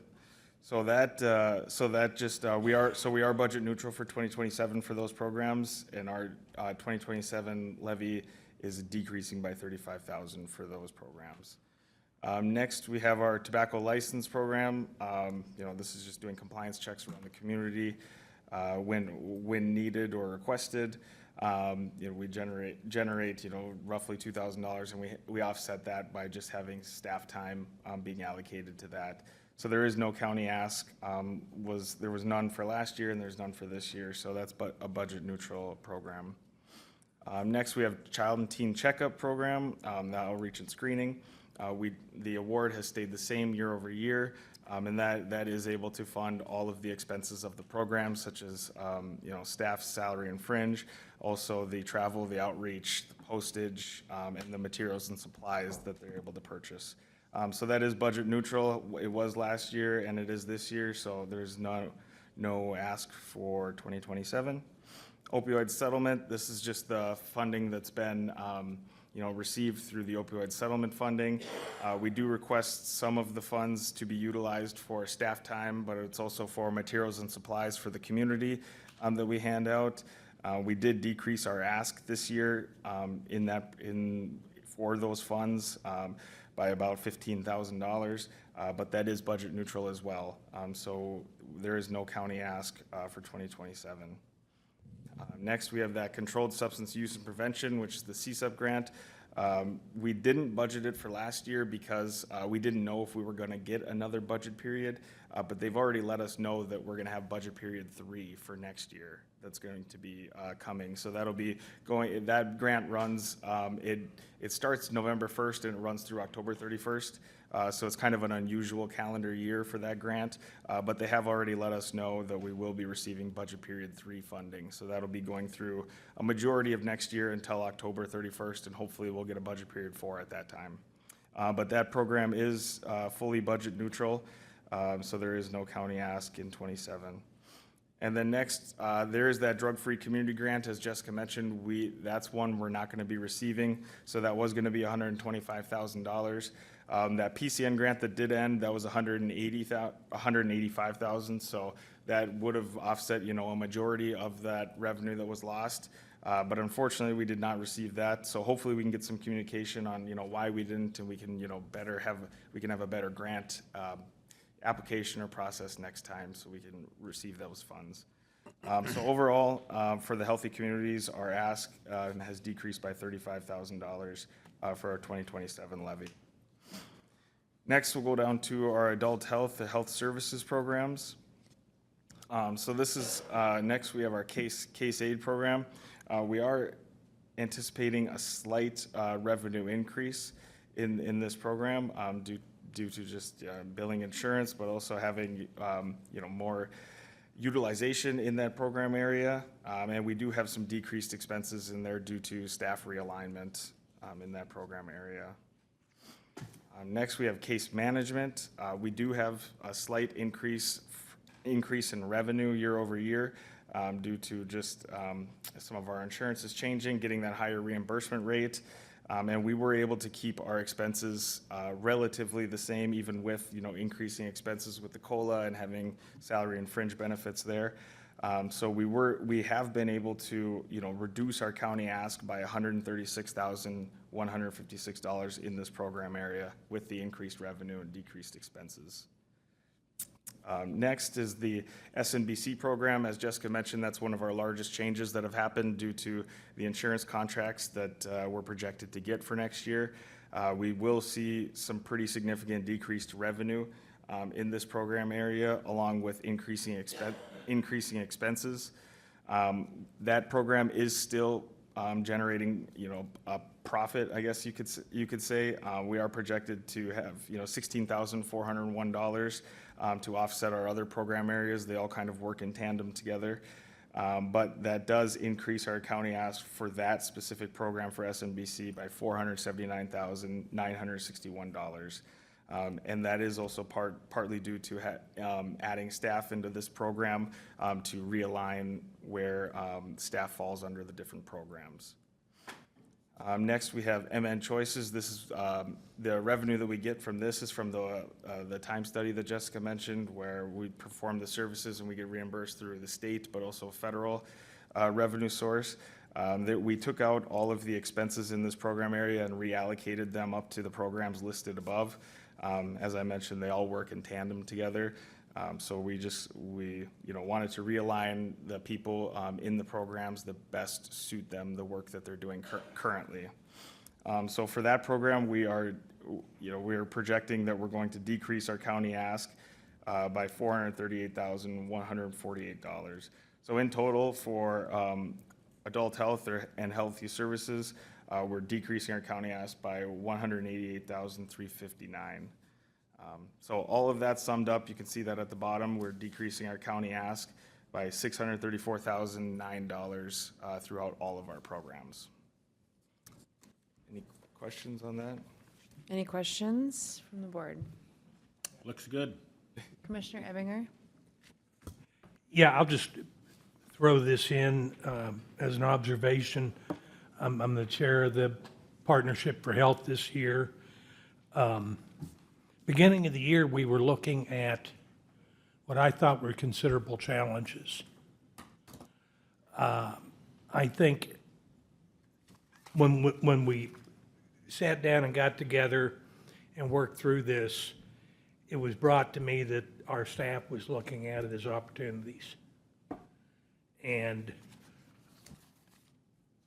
I am happy to see the direction we're going. We are under additional scrutiny by the state in our auditing system because of the fact that we've gone from 4 counties to 2. I was disappointed when we had the vote where 2 counties left. Right now, I think we've got a partnership that is solid. There's trust there. Obviously, you just saw Brandon is meticulous in keeping the numbers, and our partners know that. And we get one of these every time we meet, an explanation of what the grant's for and where it stands. Jessica has come in there, as she has in a lot of things, and with fresh eyes and sees where we can make some changes and adjustments. And I am very happy with it. I feel like we've got what could have been a real problem for us in dealing with the grants and dealing with a limited partnership, and it's turned into an opportunity. So Jessica's new in the difficulties here, but she understands what's going on. Brandon has really had some challenges over the last couple of years, and he's risen to it, and he's viewed with a great deal of credibility by our partners in Becker County, and I just think that needs to be part of our considerations in all of this, not to mention they're coming in with a pretty healthy cut to their ask. Can I just add? Oh, Go, please. Jessica. Well, I just wanted to add that I do really appreciate your comments, Commissioner Ebinger, and just the collaboration that we have with Becker County, and the fact that Rory Beal and Amanda Kumpela have risen to become the CHS administrators for Partnership for Health, whereas previously it had been Kathy McKay and Jody Lean from Ottertail County. So not only did we have 2 counties leave, we had 2 new people step up into those significant leadership roles, and they've done an amazing job. And Amanda has been absolutely fabulous to work with, as well as her team. There's a lot of collaboration that goes on. I mean, we probably talk to Amanda 5 to 6 times a day. And so she's been very supportive, and she's done a lot to help me with my onboarding process as well. So, there's a little bit of a struggle going from where we have all, staff from 4 counties to do this work, and now down to 2 counties.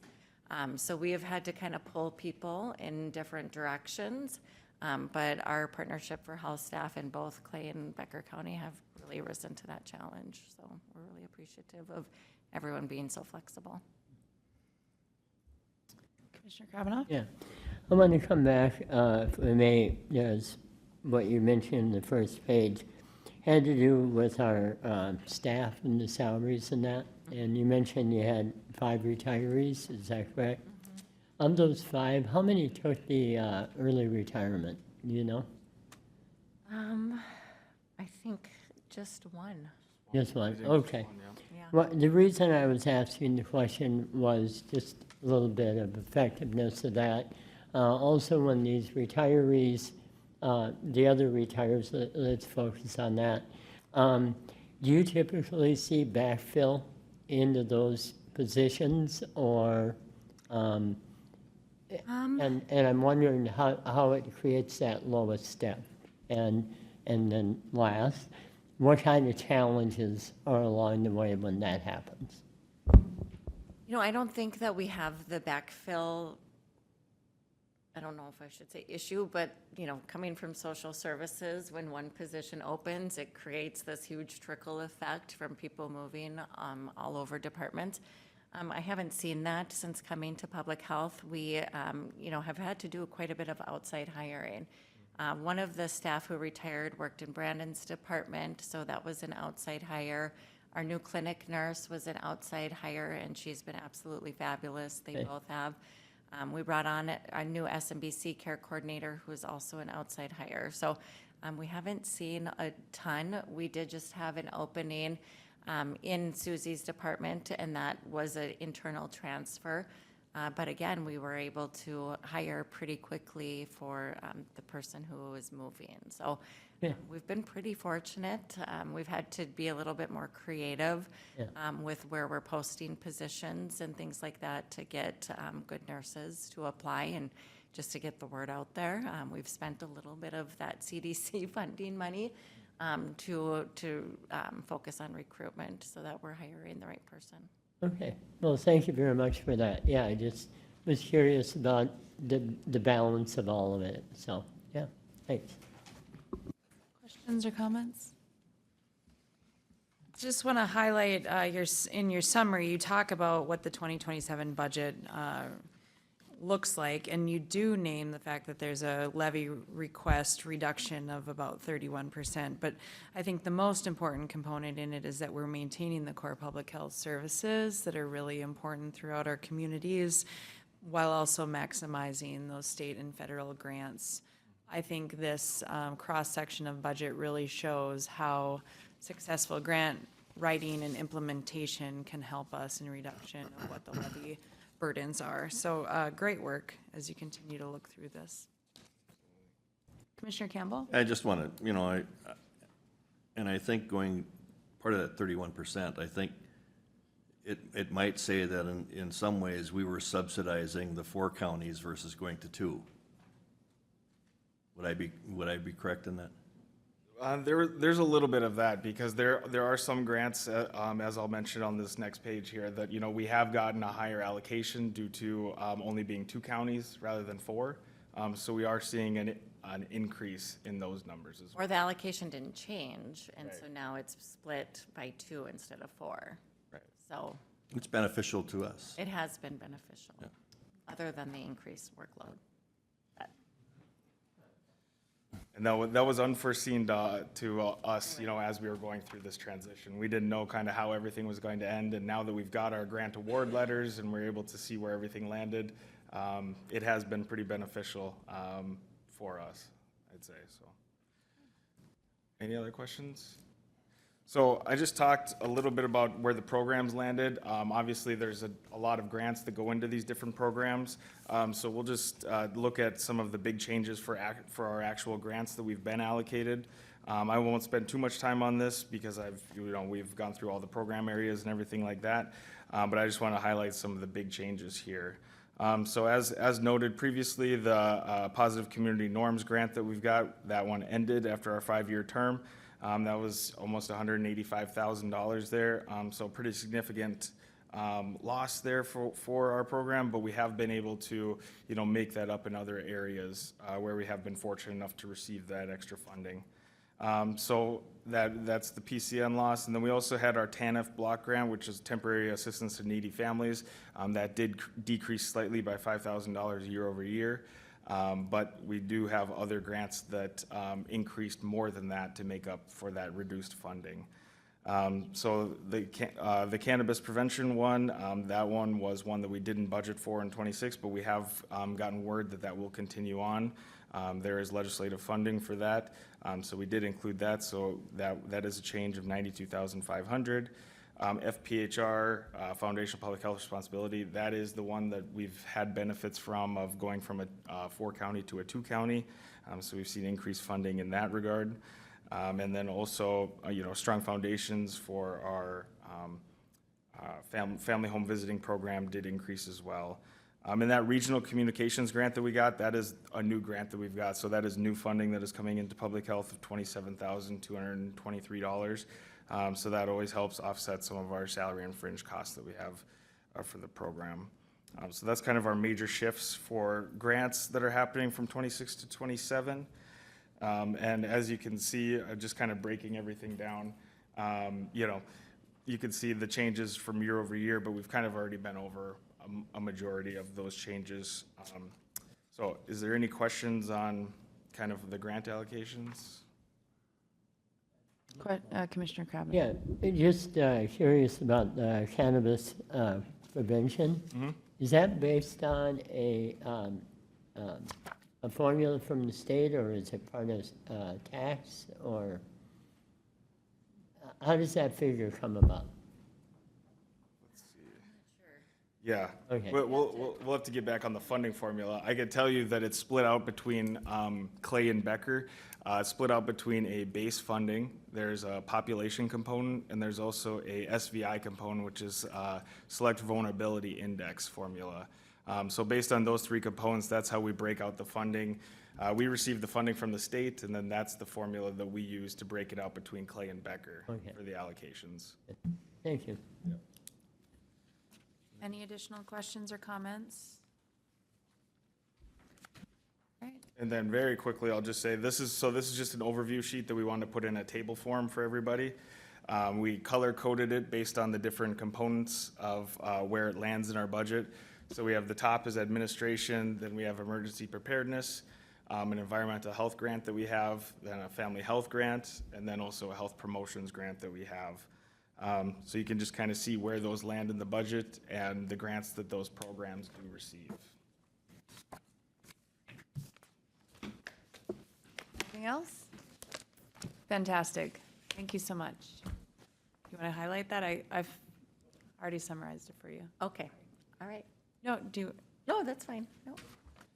great work, everyone. Excellent. All right, we are scheduled for a 5-minute break. We will be back at 10:16.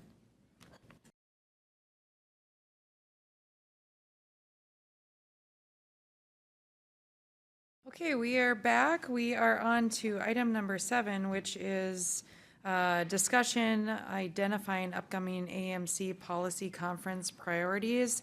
The intention of this is to walk through not only the policy platforms that AMC as a whole has, but specifically if there's any identified issue that you on all of your individual policy committees felt like would be worth pushing forward as we move forward to the Fall Policy Conference in September.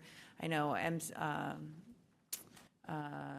what is our, Commissioner Bear, our rural Minnesota MRC, Minnesota Rural Counties will have our priority meeting in Alexandria coming up this fall. Felt like it was really important for this board to discuss. And, thank you, Madam Chair. In your packet today, I have the information that was approved last year at the annual annual meeting, both from the legislative policy perspective and also from the policy positions. The policy positions are specific things that each of your identified committees have shown to be areas of concern. Sometimes they shift, sometimes they rise up to the legislative policy priority, and sometimes they disappear, depending on the needs of the state. And so it's hard to believe that here a little over a month, we're going to be setting those priorities for the upcoming legislative session.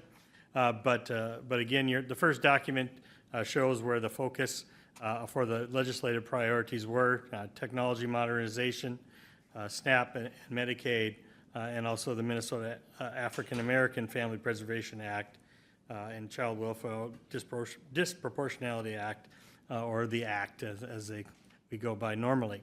And so we did see some positive steps forward, obviously, in technology. This board was very active in advocating for those funding sources through your meetings with legislators, through letters to our local legislators, and we're part of that succession. The SNAP and Medicaid, we certainly have some challenges there. That were highlighted earlier. Some of the work that has continued to happen after the session with our federal counterpart, Congress people. Hopefully that we'll be able to make some impacts there, and then also the act will be, I assume, something that we continue to look at as a policy, a legislative policy priority. But again, just looking for your impact and feedback on where we stand in your thoughts from the legislative policies, and then also if there are any different areas within the position of the legislative policy positions that you'd like to see us push forward moving up next month. I think also important to highlight is that we sit on some subcommittees of the AMC designation. Extension will have their MOU that is up for deliberation over the next budget cycle as well. So that's something that Extension individuals will be working through. MCIT, which is the Minnesota Counties Intergovernmental Trust, is also one that I believe Commissioner Campbell attends in that capacity. And I think it would be worthwhile sending a letter from this body in regards to the direction of the trust to make sure that we're continuing to be flexible as counties are creative in streamlining services to our residents. And curious if this board would support sending a letter to MCIT to those effects. Yes. You want that as a motion? Commissioner Ebinger, and then. Yeah, I think we've had two examples this year to where they've not been responsive to innovations that have taken place to, in one case, provide services, and another to provide services with a out-of-state agency or agencies to the benefit of everybody in a 250,000 population that extends into both states. So I think a letter would be highly appropriate. Okay. We have a motion. Is that in the frame of a motion? That would be a motion, Commissioner yes. Bear, will that be a second? That will be a second. Right, I think that's a good start. Any other comments on that? All those in favor of the motion signify by saying aye. Aye. Opposed, same sign. Carried.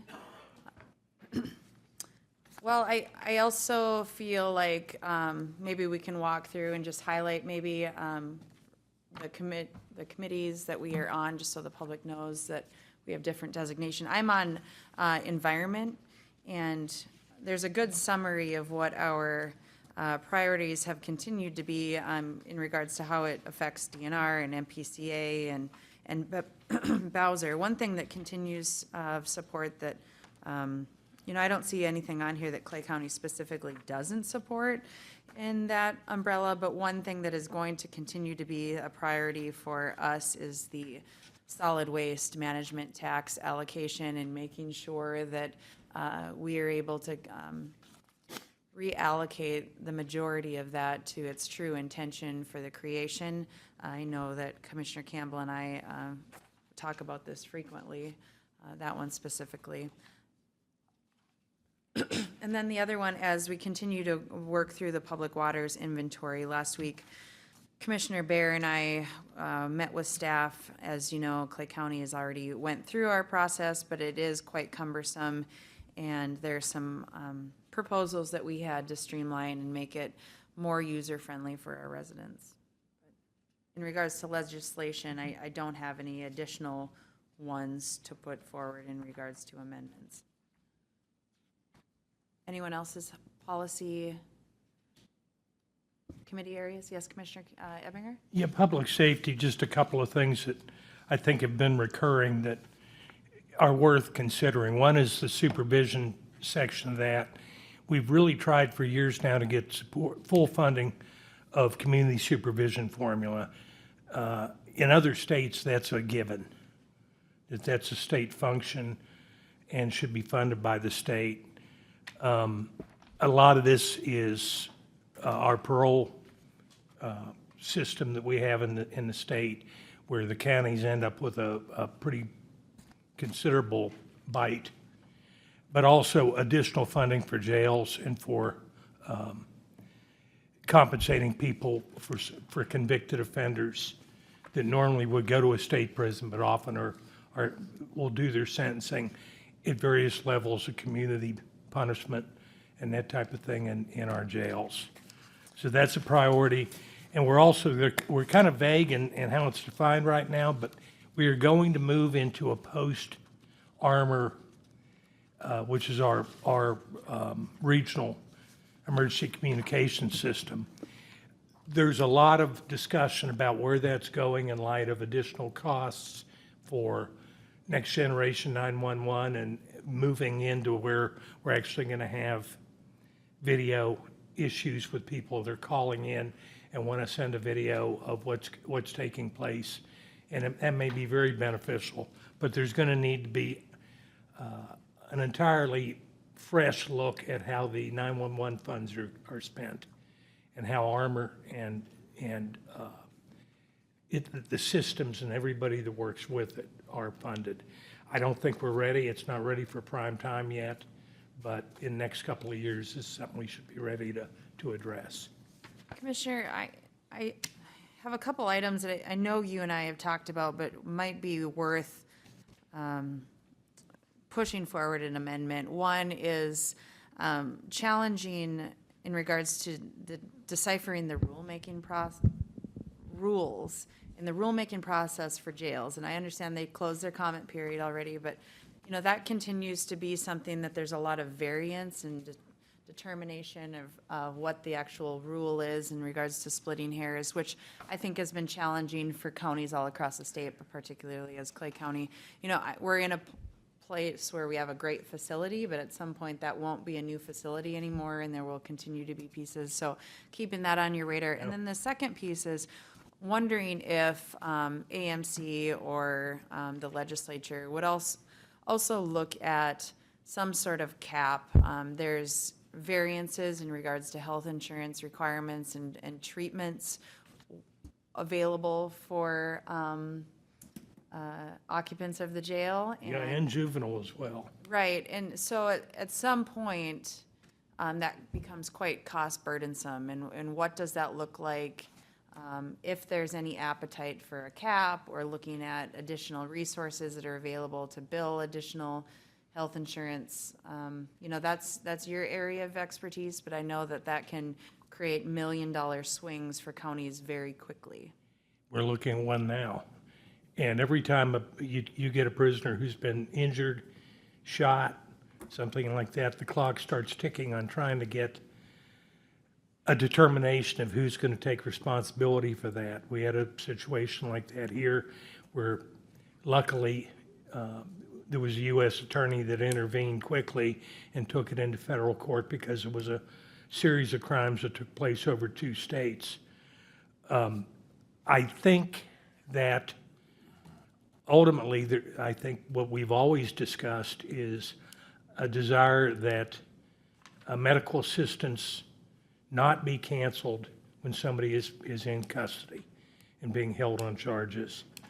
That at least the public insurance aspects, particularly with juveniles, continue, and let that cover the bills, and not assign this prisoner as a ward of the county. Well, and I think that maybe it's working through Emilio on that to see if now is the time that's right. I understand arguments on both sides, but when you look at what it costs the community, oftentimes to not allow billing of a health insurance can make those costs go up 50 times. So True. Maybe that might be an area for priority. It's been discussion since I got on since with the Chiefs Association. It never seems to get any traction, but that's all the more reason maybe we ought to I agree, give it some consideration here and I'll talk to Emilio about making it. Any other committee platforms, areas? Yes. I said on transportation, I'll just touch on it a little bit. The AMC supports a statewide transportation system across Minnesota to move goods around, and I believe that this county also supports that wholeheartedly. That's the most what we talk about is just keeping and finding funding for it to keep that sustainable. Commissioner Krabanoff? In regard to the committee I work toward is public health and human services. I think the three priorities that were in last year will continue. The technology modernization, again, the amount of money they have, well, it's very good, and they'll refine that to get that rolling out, but they're just at the very beginning of that, and that'll be funding and building on that for several years to come. SNAP Medicaid, of course, that's very urgent where we're at, so I see that being really strong. The act, we talked about, again, clear definitions and guidance. And then the last thing, I know it comes up almost every meeting, is also the lack of treatment facilities for people for mental illness in the state, and what a shortage we have. And so building on that, it'll be those four areas. To that, I agree. I think a continuation of really the top three priorities is important, but when we worked through, we had a bill working through to address the per diem rate allowable for facilities, and DHS tanked it, said it was a no-go. Wondering if we could resurrect that language and maybe have Commissioner Krabanoff propose that in regards to a supported legislation platform. That's an issue across the state, particularly for us, that might be worth. Yeah, I agree with you, and yeah, why don't we work on that, so I'm prepared. I think it's a good idea. We can talk with Steve Summers from Solutions, is a good advocate there. We could work with him also. Commissioner Campbell, do you have anything? Yeah, general government, I don't have any suggested amendments to what the platform is at this point in time. I think general government oftentimes kind of crosses over to all the other departments, you know, whether it's broadband, because broadband is both through general government and highway, transportation, and several other things. So I guess I don't really have anything to propose right now in terms of changing or prioritizing what the county did last year. Well, this is a living, breathing document, really. I see that AMC has policy platform, maybe a lunch and learn, and how to format that. My understanding is they will be asking folks to have at least one co-author, so it's not just one county driven. It looks like it's more a regional approach, but this is really helpful. And then once we get to September, if there's any tweaks, we can have a reminder to the public. This isn't our capital investment priorities. This is policy level components, and then encourage our department heads if there's any issue that has come up that might be helpful with policies to put forward to us. Anything else? All right. Thank you. Great, thank you. Committee reports. Commissioner Ebinger. Yeah, I've got some oldies but goodies here. Okay.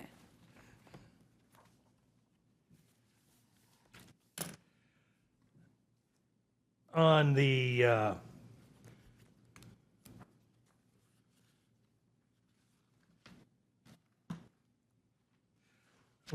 on the Tuesday, the 4th of August, I attended the West Central Regional Juvenile Meeting. 4th of July? Oh, I'm off a month. I've been gone. Let me okay. find my notes. I was like, I think today's the 4th of August. Okay, this is for today's meeting. I didn't put the date down. That's okay. Okay, on the 14th of July, I attended the West Central Regional Juvenile Center meeting, or a meeting with Commissioner Campbell and James O'Donnell, just reviewing the West Central Regional Juvenile Center budget prep. On the 15th, I attended the Cass Clay Interagency Coalition on Homelessness. We received a draft of the Cass Clay comprehensive plan for ending homelessness and had a review of it. It is interesting, and I look forward to working with them in the coming years. So we've got regular quarterly meetings set up to continue to discuss this. Basically, the framework is 4 functions that the group needs to look at. One is preventing housing crisis. The other is expanding housing opportunities. The third is improve system access and performance. And the fourth is sustain housing stability. And all of those are going to be worked on by various subcommittees. On Thursday, myself and Commissioner Campbell attended the West Central Regional Juvenile Center board meeting. I'm sure he covered that thoroughly in his report 2 weeks ago. Basically, the high point was we had a review of the upcoming budget for the center. On Friday, the 17th of July, myself and Commissioner Bear attended the Partnership for Health meeting in Becker County. And as you saw today in his presentation, financial review was a fairly comprehensive part of that. We also discussed legislative updates and the dental innovation project updates that are taking place right now. And we had a meeting about changing the environmental health licensing, which reflected positively in their presentation today. And that completes my report. Thank you, Commissioner. Commissioner Kravinoff. Thank you, Madam Chair. I had one meeting, that was yesterday with Morehead Planning Commission. We had 3 public hearings. The one was, 2 of them were in the industrial park. One for Agassiz Builders requiring a zoning map amendment and then also a comprehensive plan amendment.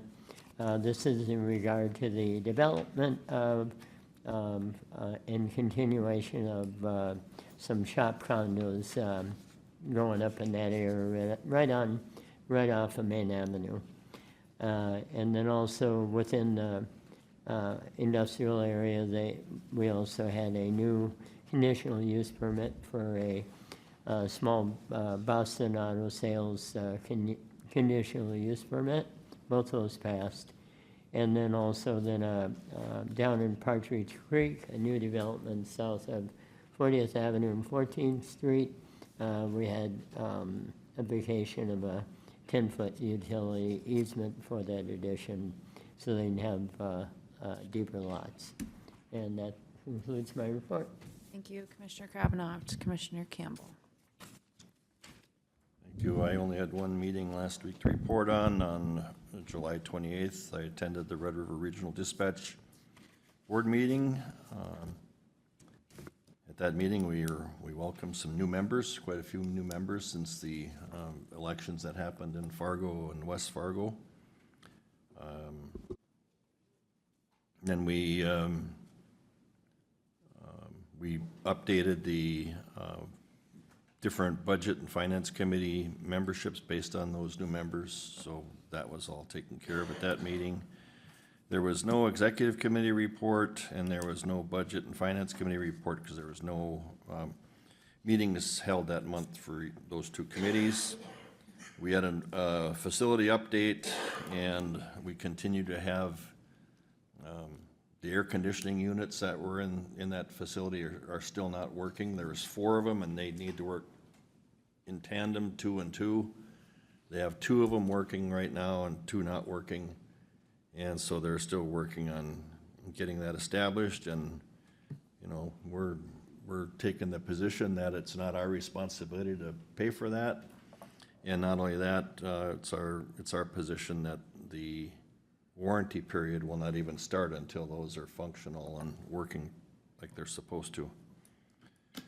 We had a little discussion regarding Brian's assistant position, which is that technology specialist that we approved. That is scheduled for the 2027 budget, and I just asked for the timeline of when we're going to start looking for that position. It can be a key position. Brian has been around there for a long time, as Commissioner Ebringer is well aware and very knowledgeable, but a succession plan needs to be in place where we can have somebody ready to take over when he does retire, which will probably be sooner rather than later. You know, so. And then we got a report that we currently have 34 full-time dispatchers of the 38 that were authorized. There was 1 part-time retired, and there are also 2 resignations that are going to be in August.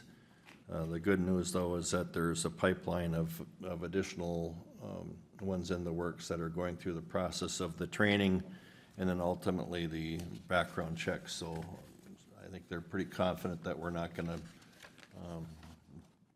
fall below where we need to be in our staffing for dispatchers. So that concludes my report.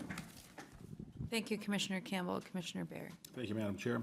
I only had 1 meeting. It was about the public water inventory. We had AMC reach out to us to discuss how that went in Clay County. So myself, Commissioner Mojo, Darren Brooks, and Matt Jacobson sat down and laid out how it was handled in Clay County, and if there could be changes, what we would want to see for other counties going forward. So we penned a letter and sent that out to the AMC. That is all my reports, Madam Chair. Thank you, Commissioner Bear. Last week, I had the opportunity to attend one of the civic engagement events with the Chamber, the Women Connect lead from any seat that was held in Moorhead. A great opportunity to do that.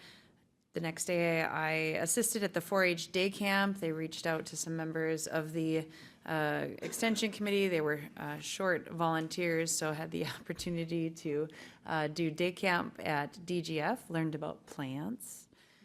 The next day, I attended the July Public Policy Update meeting that was held at the Chamber. Really great updates as we wrapped up legislative work, talked a lot about the federal bills that are outlined, and then had an update from Stacia at the Greater Moorhead Business Association on their tour de cones. I did request that Stacia worked with county staff. I thought it was a creative way to help our business community during construction projects, and as they gather the insight might be helpful at our quarterly EDA. She's unavailable next week, but wanted to maybe participate with the following to work with our other communities on how we could maybe replicate that. Going back to the 4-H day camp piece, that .8 position is now posted, so make sure and share that within your networks. I also attended the PWI update that Commissioner Bear talked about. All of the insights that we provided as feedback were items that we discussed at this board, just in regards to how we make that a more streamlined process and working with our residents. Friday, I dealt with some resident concerns in regards to the roads within this upstream area of Holy Cross Township. That continues to be a substantial issue that our highway department is working to address, working with that contractor that we've dealt with. I appreciate Justin's availability and quickness to remedy that situation. Yesterday, I attended the MetroCog Executive Committee meeting. We did talk about a vacancy in that assistant transportation planning position, and then the advertisement for filling it, and then general business and updates from the agency. And then one item that I wanted to bring forward to this board, this seems to be a discussion that I'm hearing about from a lot of different folks. I would would like to ask if this board has an appetite for sending an official letter to the White Earth Reservation to have an update on the plan process. I know there's been a lot of questions. We haven't heard officially in that capacity since the March 2025. To see if their proposal has changed in any way. I sit on MetroCog and we talk a lot about the 5-year plan and what studies need to be out there to address traffic flow counts. And I know that did come up. There was a concern from the Transportation Technical Committee with MnDOT to talk about what accesses could look like. And just maybe would see if the tribe would be willing to come and present. I also would like some additional feedback from our staff.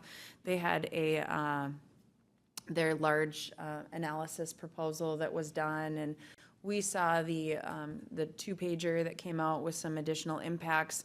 And as Clay County moves forward in addressing our budget areas, I know that there was a substantial increase projection to what the Clay County Sheriff's Office would need to propose, and I just think it would be helpful for all of us to know. Commissioner Campbell? Yeah, I think that's a good idea.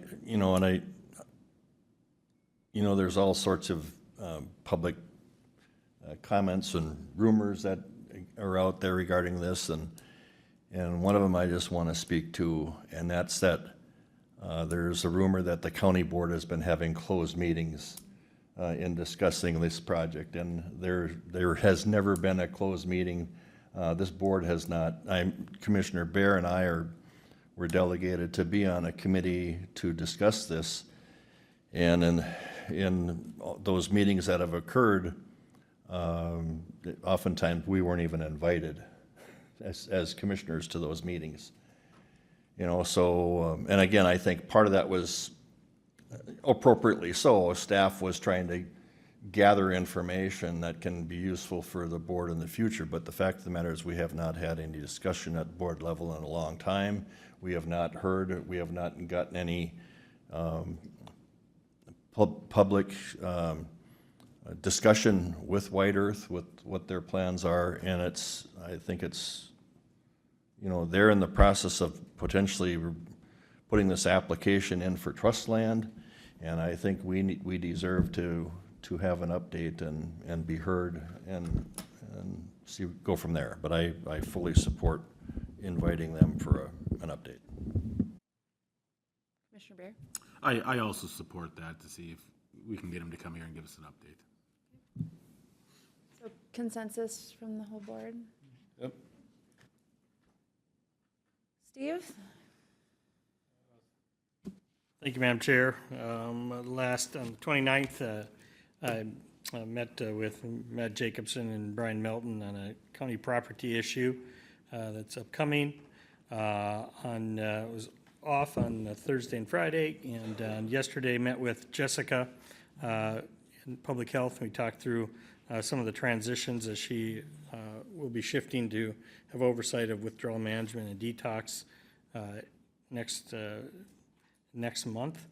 Also, we went through the solid waste budget with Corey, Lori, and Darren, and just wanted to provide the board an update.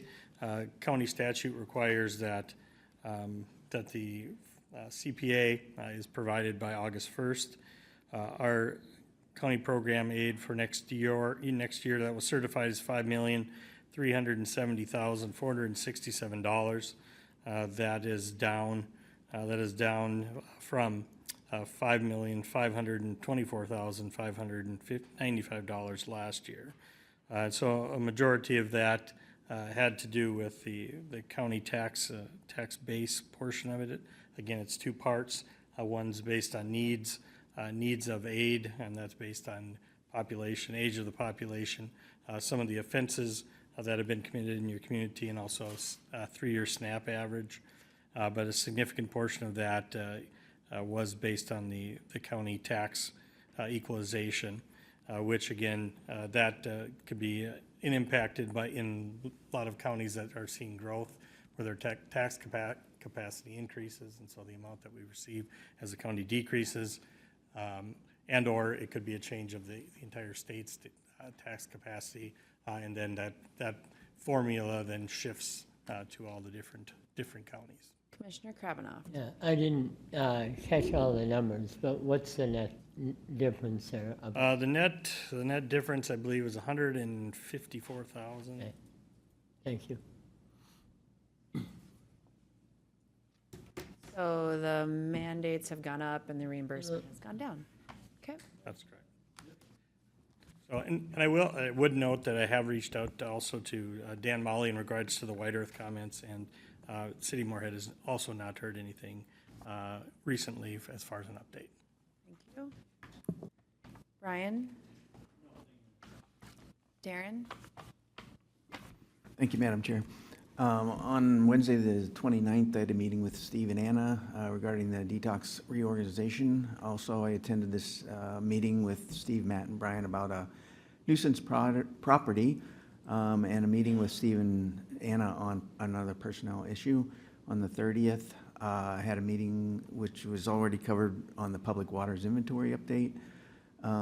Also dealt with a citizen's concern and responded to a data request on Friday, the 31st. Worked some more on the data practices project.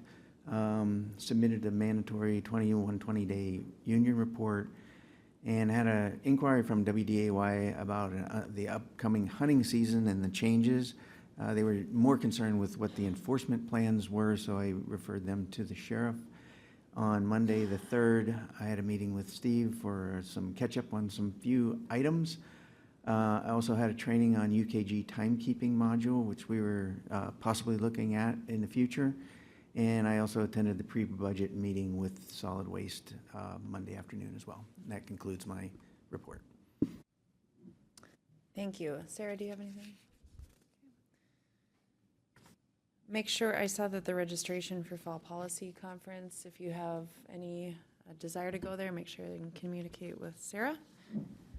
Today is Night to Unite, and I see that on the schedule in a few minutes, our county sheriff will be participating in the burger cook-off, so good luck to Sheriff Empton. Our next meeting is August 11th. Having dealt with all the business before the board, we are adjourned.